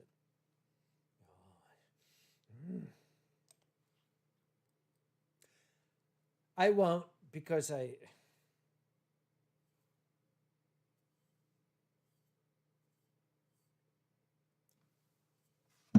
I'm gonna get a spoon. Pardon me. I'm gonna get a spoon. Pardon me. Ah.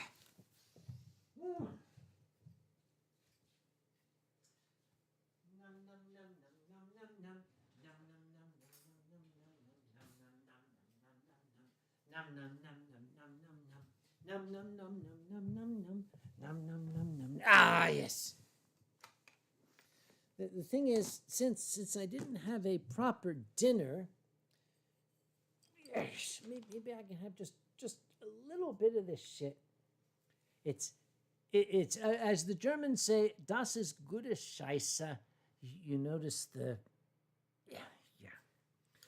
belligerent binturong.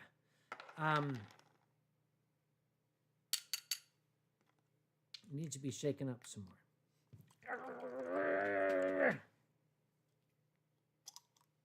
That helped. I'm just gonna have a. I'm just gonna have a tiny spoonful now.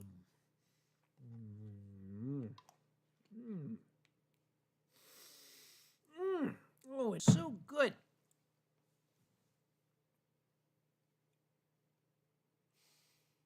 And now the regret starts. It was good for.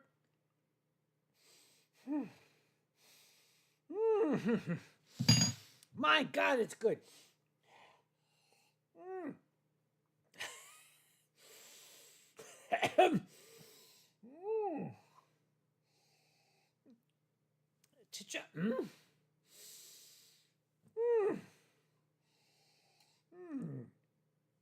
Joel says, "No, don't do it, Kage. I didn't see."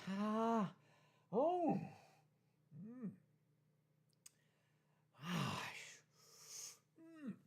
Yes, this portion of the Winestream is brought to you by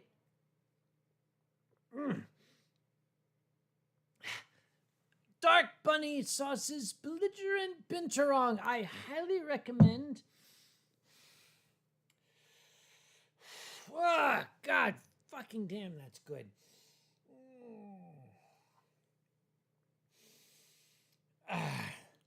Sue says milk.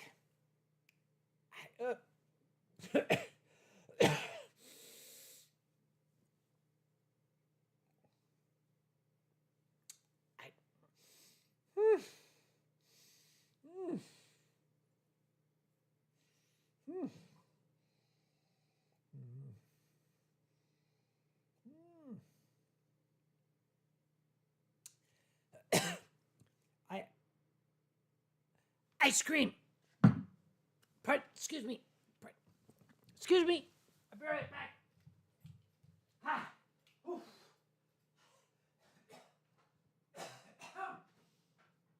Yes. Right. Good idea. Good. I'll be there in a moment. Don't go away. Don't leave. God damn it. It's good shit. I recommend. Oh, fuck. Yes. Nom, nom.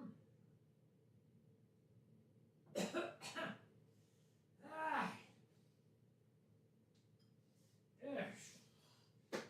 Oh, Jesus Christ. I am. This portion of the Winestream is brought to my. It's by this shit. Great. Okay.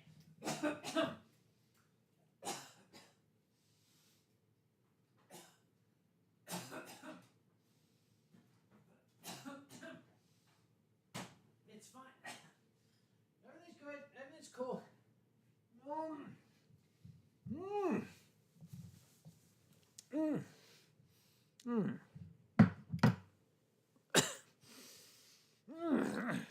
So, where were we? This portion of the wine stream is brought to you by this shit and by some Tillamook malted ice cream. Oh.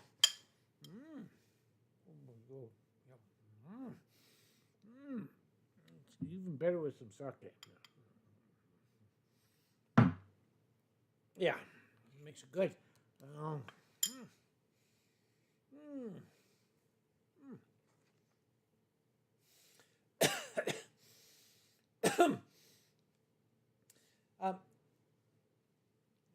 This is a malted ice. A malted ice cream, by the way. If your kids don't know what malted is about, ask your parents.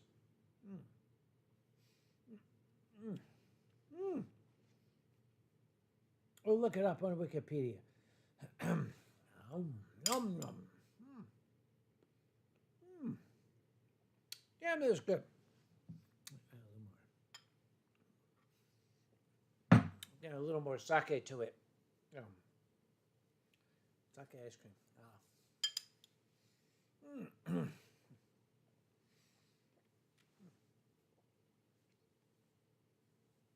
So, at this point, anybody who knows, scientists know that at this point, we always do the same thing. When we have either lost our place or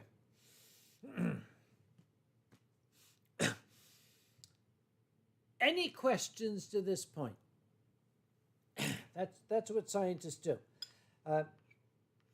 That's a placeholder. That's a I'm lost. So any questions? Go on. Or do I have like 2 viewers left? Actually, I don't know. What the fuck is going on here? Yeah, there's only like 44 people watching. Jesus Christ. Don't you people have anything better to do on a Saturday night?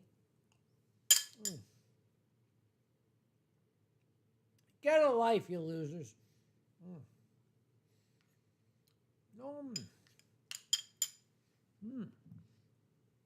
It's very good. Thank you, Sue. That was a good suggestion.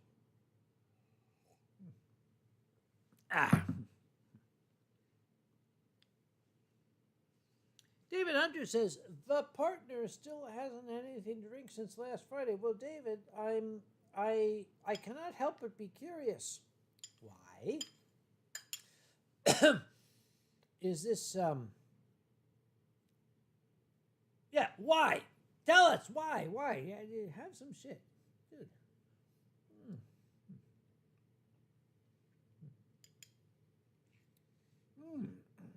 It was good shit with the malt, yeah.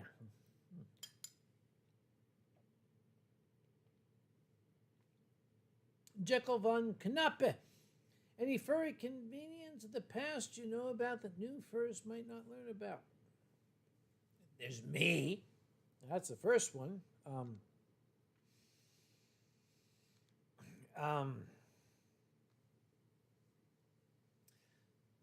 What's old is what new. The furry comedians are still doing their shit. There's Alkali. There's and the Draggett show. There's Alkali and Zanny. There's Chris the Comedy Bunny. There's Boozy Badger. Just yeah.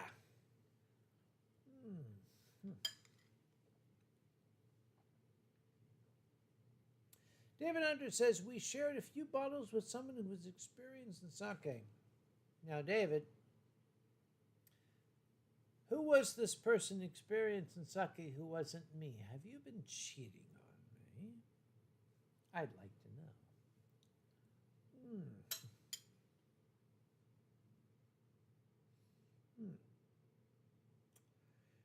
Benny says, who was that weird guy that was emceeing the masquerade? Benny, do you mean at Anthrocon?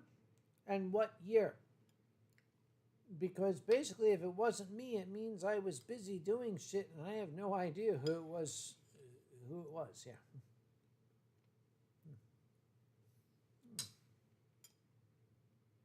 Furry trainer has to take care of dogs. Good night, my darling. Thank you for coming tonight. No.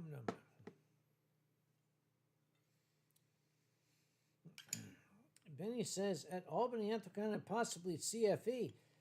Benny, you're asking me to remember 25 fucking years ago. I don't remember what I had for lunch today.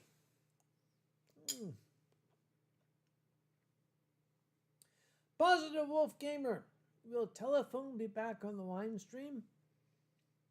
There are no plans as of this exact moment. But since you've mentioned it, I shall pass the invitation along because it has been far too long, I believe, since I have seen my darling friend Telephone here in my abode. So we shall see to it.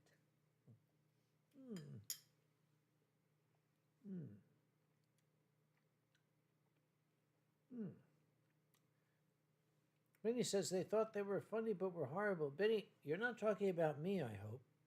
I really hope you're not talking about me. Yeah.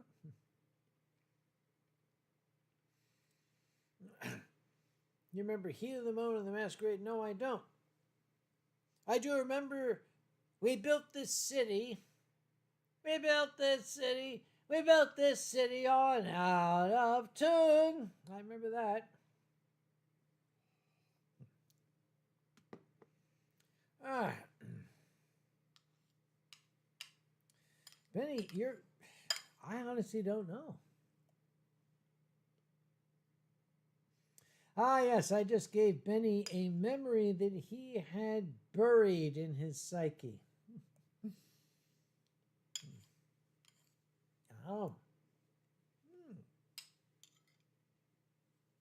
This does work. Now that I've had this ice cream, maybe I could chug this bottle of hot sauce.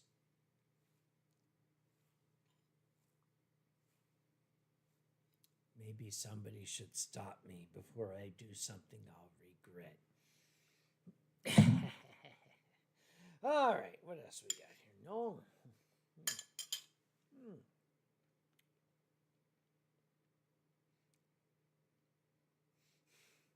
Thank you, Sue dear. For those old people, we shall launch into an old favorite.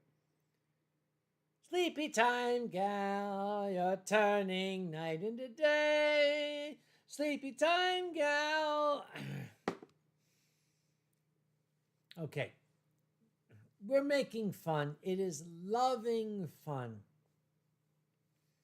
of our dear departed friend, Rapid T. Rabbit. Rapid T. Rabbit was one of the people who helped build furry fandom. Rapid had his own cable access channel, a furry cable access channel in the 90s. and he did furry shit. The thing about Rapid was he could not carry a tune in a bucket. God bless him. But he tried. He tried, and that's what's important.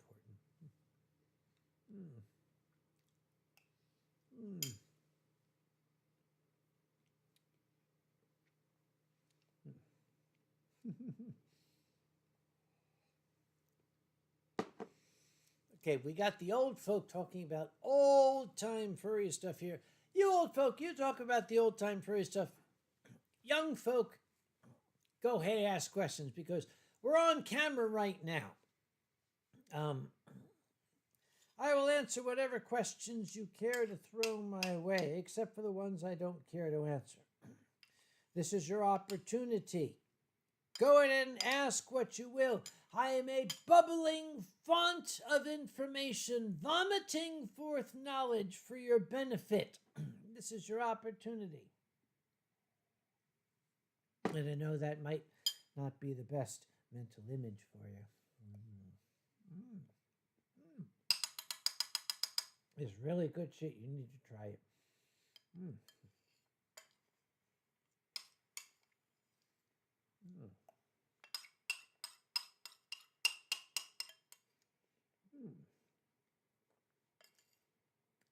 Now, if I was a proper furry, I would lick the bowl. But I'm not going to do that. Because this is one of my favorite ties. Jaeger Shep says, will you be at Furrydelphia? Furrydelphia has never formally invited me, Jaeger Shep. They don't pay chemists what they used to. I can, in general, only go to conventions that invite me to be a guest.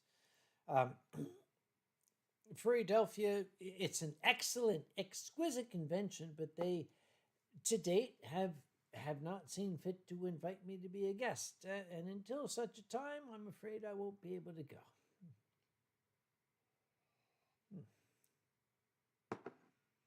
Yep. Charles says, wasn't it at Albany Anthrocon that on Saturday in downtown Albany, the only restaurant that was open was Subway until they ran out of bread?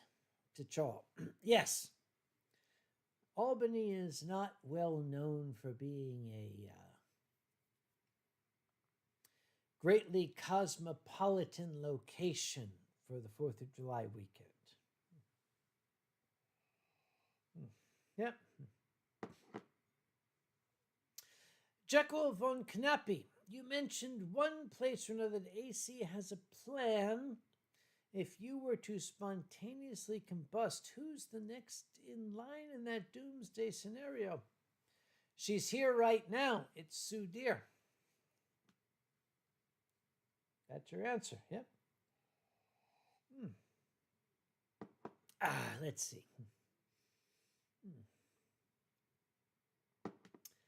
Oh, Père de Lupus, what is your all-time funniest memory of the fandom?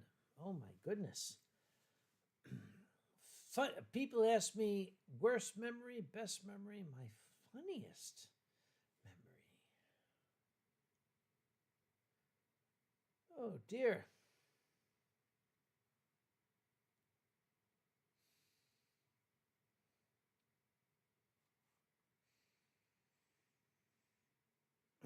Honestly, I would have to think about that. I have a best memory, I have a worst memory. What is my funniest memory? There's lots of them. I can think of one offhand. Grandma Kage, for whom we always get an electric scooter because she is a lady of a certain age.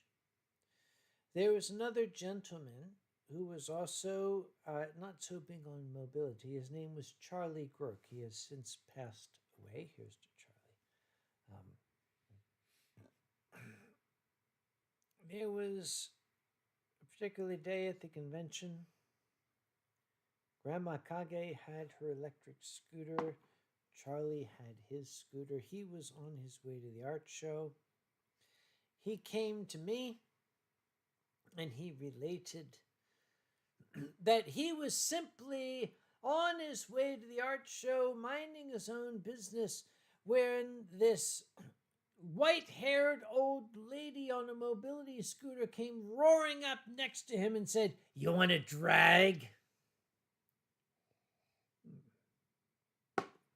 That might be one of them, yes. Yes, Benny points out it was really funny when our hotel closed. Didn't just close, got torn down. When I was sitting in my house watching furry porn, jerking off, I'm probably doing something like that, and the phone rang.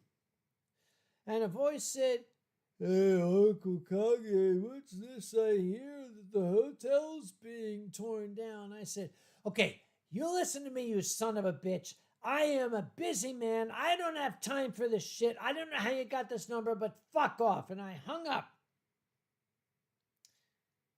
And then a minute later, another phone call, a different voice saying, "Uncle Kage, what's this I hear about the hotel getting torn down?" I started to get that feeling. You know that feeling in here like a cat is trying to escape from your rib cage? You know that feeling? I said, "What are you talking about?" And the voice said it was just on the news. I turned on the news and they're talking about the Philadelphia Flyers sports ball. Nothing of interest. Now, in those days, we had an IRC channel, the Furry IRC. You kids are too young to remember IRC, but we had it. I thought to myself, called myself self. Let us get onto the Furry IRC channel. We shall inquire of some people what they might have heard and see what is going on about these weird rumors about the hotel being torn down. I went on to the Furry IRC channel, and as soon as Uncle Kage has entered the channel, here it came. Just hundreds, thousands of messages. I just went, disconnect. Made a public announcement. Anthrocon is evaluating its hotel situation. There will be an announcement tomorrow. The next morning, I called our hotel representative and I said, "Dude, the fuck," which is Philadelphian. It means, "Excuse me, could you please explain what's going on?" And he said, "Yep, they've sold the hotel. It's shut down."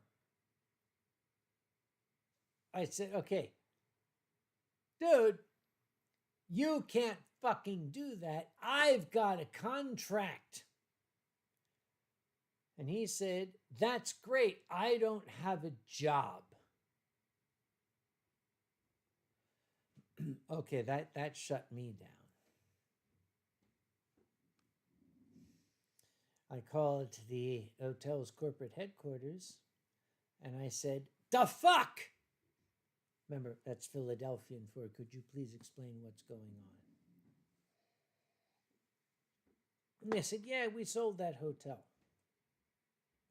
I said, "I got a contract." And they said, "Oh, so you do. We have a lovely property in Dallas. Would you like that?" I said, "Fuck no." They said, "Oh, well, we tried, contract void, bye," and hung up on me. If you look at Anthrocon's hotel contracts, they all say the very, very strange line, "There will be a hotel on on this property.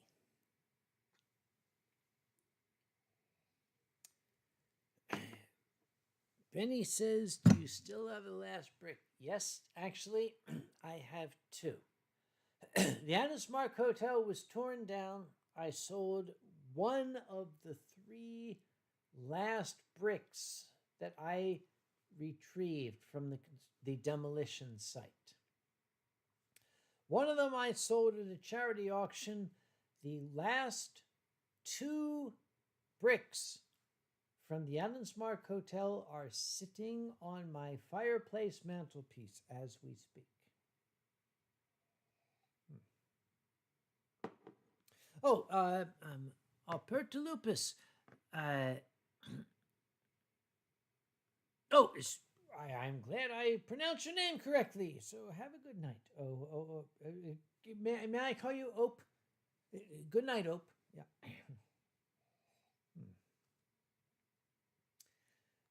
Let's see.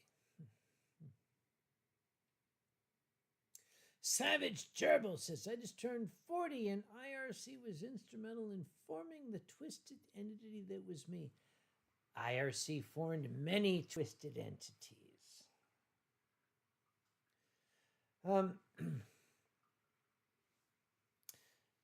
Savage Gerbil, you're asking a question now. Did you collect soda? I'm not sure what you mean. And said bricks in hopes of finding the hotel higher ups. Actually, no. I grabbed those bricks just to have a small physical memory. That is all that's left of the Adams Mark Philadelphia Hotel at 4000 Monument Avenue, Philadelphia, Pennsylvania. Those two bricks are all that's left. Why did I grab them? Because the Adamsmark Hotel was a shithole. It was an absolute, undeniable shithole. But it was our shithole. It was home. That's why I have those bricks.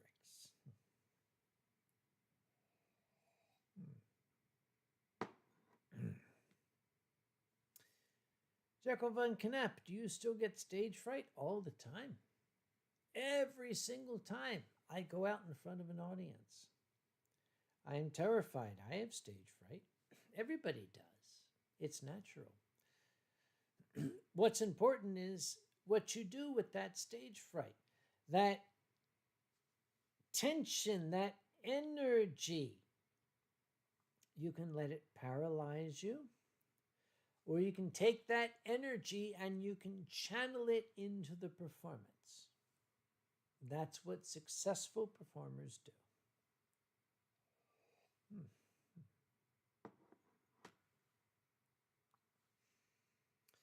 Let's see. T'Challa says, wasn't it the first year at the Adamsmark you said it would be years before AC filled the hotel? Okay, T'Challa is asking an interesting piece of Anthrocon history. When we first moved to the Hilton Valley Forge, which is now the Doubletree Valley Forge, the Hilton Valley Forge compared to the Albany Hotel we were at was massive. I said the Hilton Valley Forge has more space than we could ever possibly need. We filled it that very first year and had to have an overflow hotel. When we moved to the Adamsmark Hotel, I said this hotel is colossal. It has more space than we could ever possibly need. We filled it that very first year in 2001 and had to have an overflow hotel. When we moved to Pittsburgh, I saw the city of Pittsburgh and the David L. Lawrence Convention Center, and I said to the board, we have more, and the board said, shut up. You are not allowed to say it. so I'm not allowed to say it.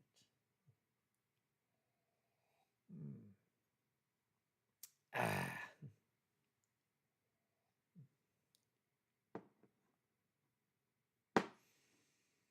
Joel says, whatever you do, don't say AC won't need more than 17 hotels.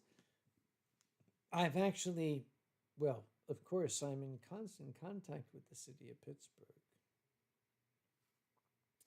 We have 17 hotels now, and I've been increasingly saying, when are you going to be building me my hotel towers on 10th Street, which you told me you would be breaking ground for in 2004?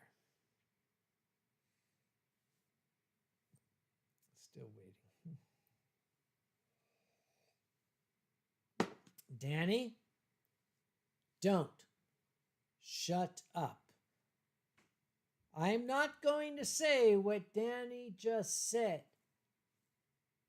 Close your mouth. Never say that again.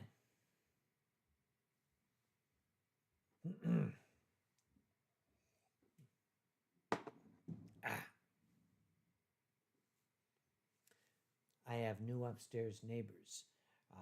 Occasionally there's sounds up there I'm not sure what to make of.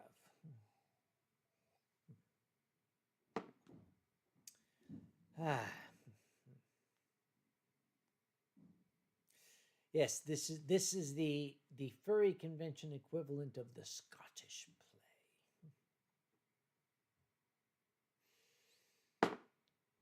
Thank you, Sue. Yeah, all 4 elevators, we crashed them. That was back at the Adams Mark Hotel in Philadelphia. There were 4 elevators. The security crew gave them names. The hotels were named Hades, Sir Speedy, Confused, and Bob. Hades, when you got on, it would take you to your floor. The outside doors would open, the inside doors would not. You couldn't get off the elevator. Sir Speedy could get you to the 23rd floor, which was the top floor, in record time. And it would do so no matter which button you pushed.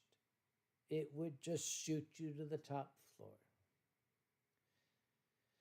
Confused would take you to some floor. It might be the floor whose button you pushed, or it would not be. More often than not, it was just a random floor. You would push 18, but then you'd have to roll a 20-sided die to figure out what floor it would actually take you to. And then there was Bob. Bob would take you to your floor. When the doors opened, there would be a 3-foot difference between the floor level and where you were. And then the elevator would suddenly jerk upward and do this sort of thing and come to an equilibrium point. Sir Speedy, Hades, Confused, and Bob worked great until all 4 of them died. And there were no elevators. That year, we had an aeronautic theme. The theme was furries in flight. People quickly started to call it furries in flights of stairs. Thank you, Sue. Yes, that was the only way.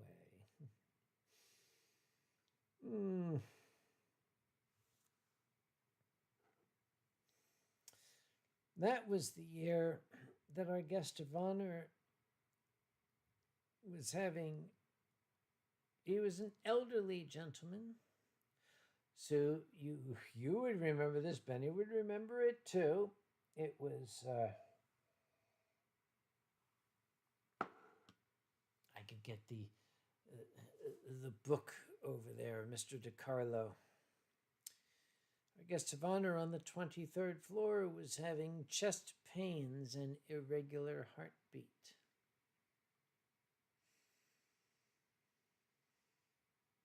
I had to run up 23 flights of stairs to evaluate him and then run down 23 flights of stairs and then run to a pharmacy to get his medication and then run up 23 flights of stairs. I was very healthy and fit in those days.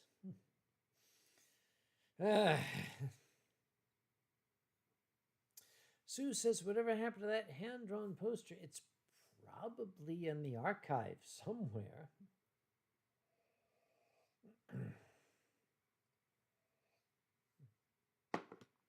And yes, to Charles, Dan DiCarlo and Bill Holbrook were our guests that weekend.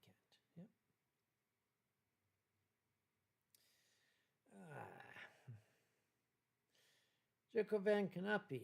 Young Kage can annihilate a modern Stairmaster. Jekyll, old Kage still could. Because I still exercise regularly and I'm still a convention chairman. And there comes a time when the chairman simply has to run up 23 fucking flights of stairs. And I have done it, and I will.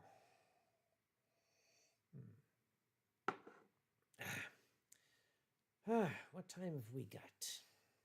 9:10. I'll tell you what.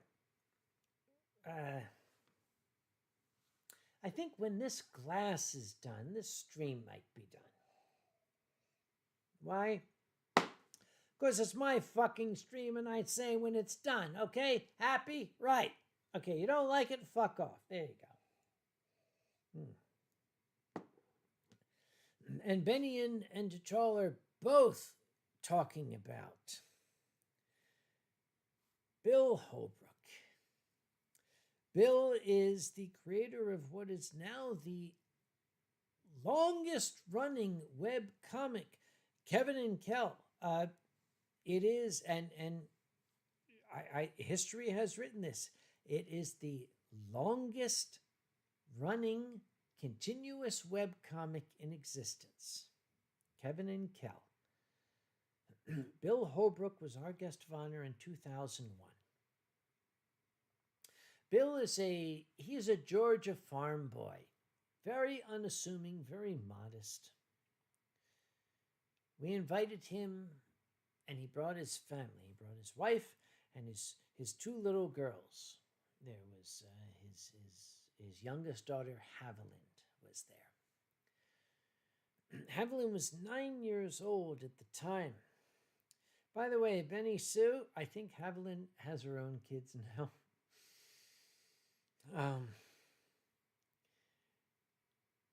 Bill and his wife and his two little girls, including Haviland, arrived at Philadelphia Airport. And I had just said a driver will pick you up. And while they had gotten their luggage, they were looking around. And Haviland looked outside. There was this massive, colossal, white, brilliant, white stretch limousine. And Haviland said, "Daddy, is that for us?" And Bill, modest, Georgia farm boy that he is, he said, "Oh no, darling, those are for important people." And just then, the uniformed chauffeur came up, Mr. Holbrook, and escorted them there. Now, I was not there. But I was told that the entire way to the hotel, Haviland's eyes were as big as saucers. Daddy's important! You can't buy guest relations like that. And Savage Gerbil says, when I started 3 hours ago, you thought you missed it. Savage Gerbil, have you ever been to a Winestream? These things just go on and on and on until everybody else is too fucking tired. That's how it works. Yeah. Benny says, why are you working the weekend? Panic mode. I work in the pharmaceutical industry. Let's just say there is a regulatory matter has come up, and by which I mean the FDA has tapped us on the shoulder and said, hey guys. When the FDA taps you on the shoulder and says, hey guys, you jump. The problem is I am in a group of 3 scientists. One of them is currently on vacation in Latvia right now. Natalia, I hope you're enjoying your vacation. So it's just me and one other. And I am leaving on Tuesday for England and Confuzzled. So we have to get this shit finished. Which is why I'll be working tomorrow. Which is why I'm going to have to call it quits after this glass. I hope for the 10 people still remaining that you're still enjoying it. As I said at the very beginning hours ago, this Winestream is simply an old fucker drinking booze and talking. And we might actually have the Singaporean national anthem before we end. That's kind of traditional, but we'll get to that later. That's what we do. It's what you signed up for. So I hope you weren't disappointed. If you were, I apologize. If you were not disappointed, you can thank the audience. You can thank my old friends T'Challa, Benny, and Sue for helping to keep things moving. Let's see. Oh, yes, Amy points out with the names of the elevators, one of the young members of the Dorsai earned her name. She was the daughter of one of the Dorsai, a youngster. She was a kid. A child. What do you do? It's a child. Let's put her on an easy duty. We'll put her on elevator control duty so she can learn the ropes. This is a Dorsai child. This child started taking bets as to which elevator would come next. She was actually making book for which elevator would come next. She was taking bets from people and odds. People were giving her cash. They were giving her candy. She turned the cash over to the charity. She kept the candy. To this day, the Dorsai still call that little girl Bookie. That's how she earned her name.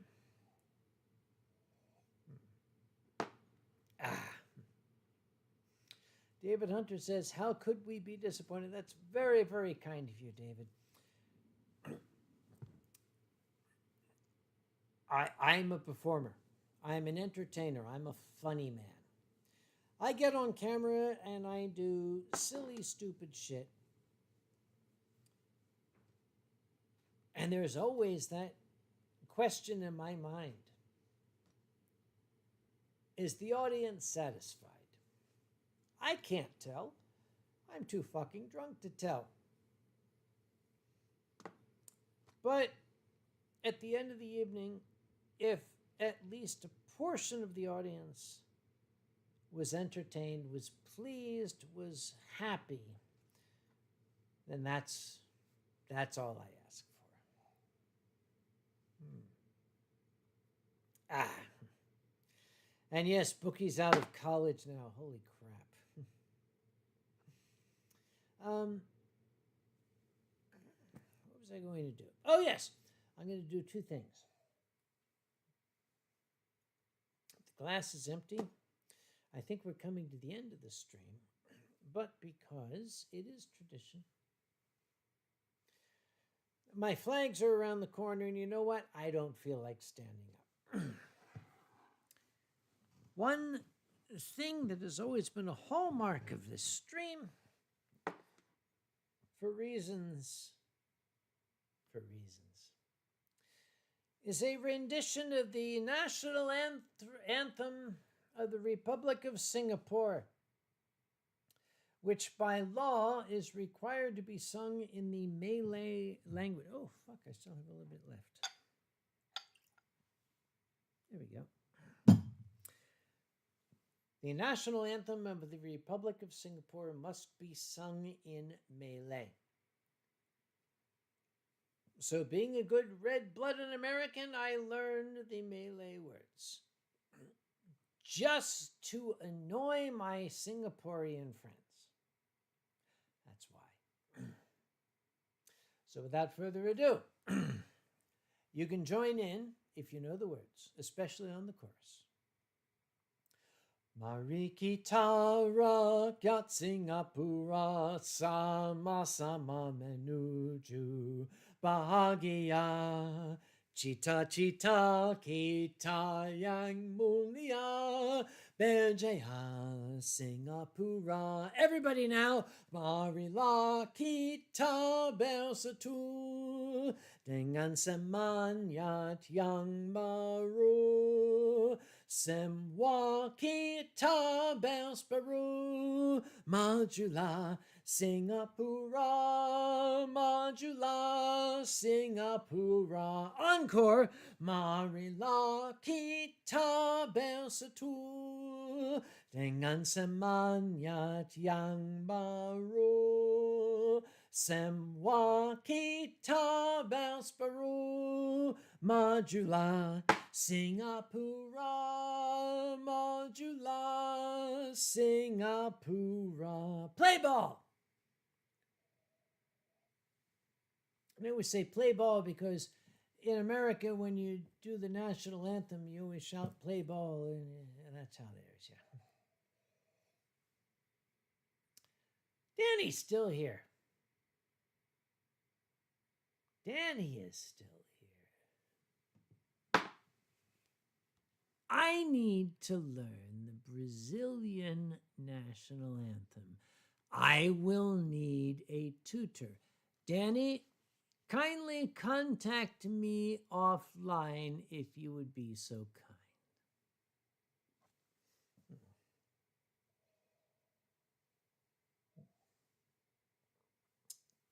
And I'm afraid that's it for the booze. And as that's it for the booze, that's it for Uncle Kage. Those of you who have been watching this Winestream for a while know that... Let me put my nice hat on for this. One of my idols and role models as a performer and as a comic from years past was a man that the young kids probably would not be familiar with. And that's sad because I wish you were. A gentleman called Red Skelton. He was a brilliant improvisational comic as well as a very, very insightful human being. I have some early memories from my childhood.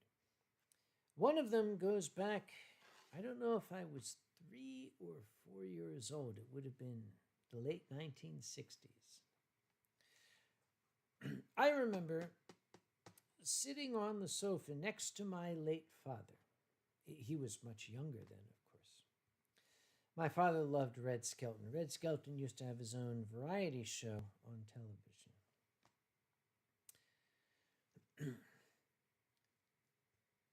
And my father and his young son would sit and watch Red Skelton. And I think that it molded me. I think that it had an effect on me.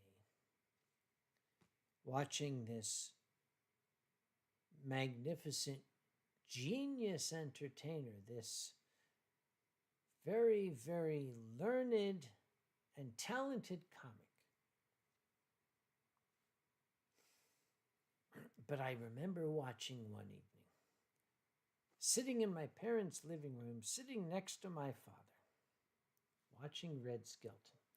He ended his variety show with this little speech. I was a kid, barely an infant. But these words resonated with me even as a child and stuck with me decades later and have helped to guide my life. What Mr. Skelton said was,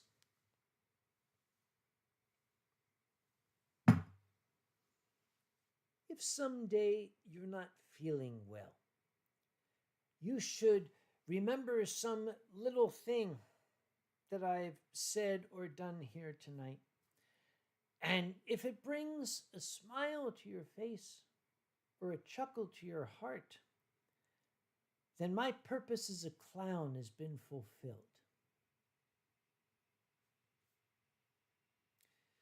That resonated with me then, and it resonates with me tonight. And that's why I am sitting here on my sofa, sucking down booze and talking to you all on this camera. If someday you're not feeling well, you should remember some stupid little thing that I've said or done here tonight. And especially if it's on a day when you need it. If that memory brings a smile to your face or a chuckle to your heart, then my purpose as a clown tonight has been fulfilled. That's why we performers do what we do. We do it for you, to hopefully make a bad day for you better someday. Good night, as Mr. Skelton used to say, and God bless.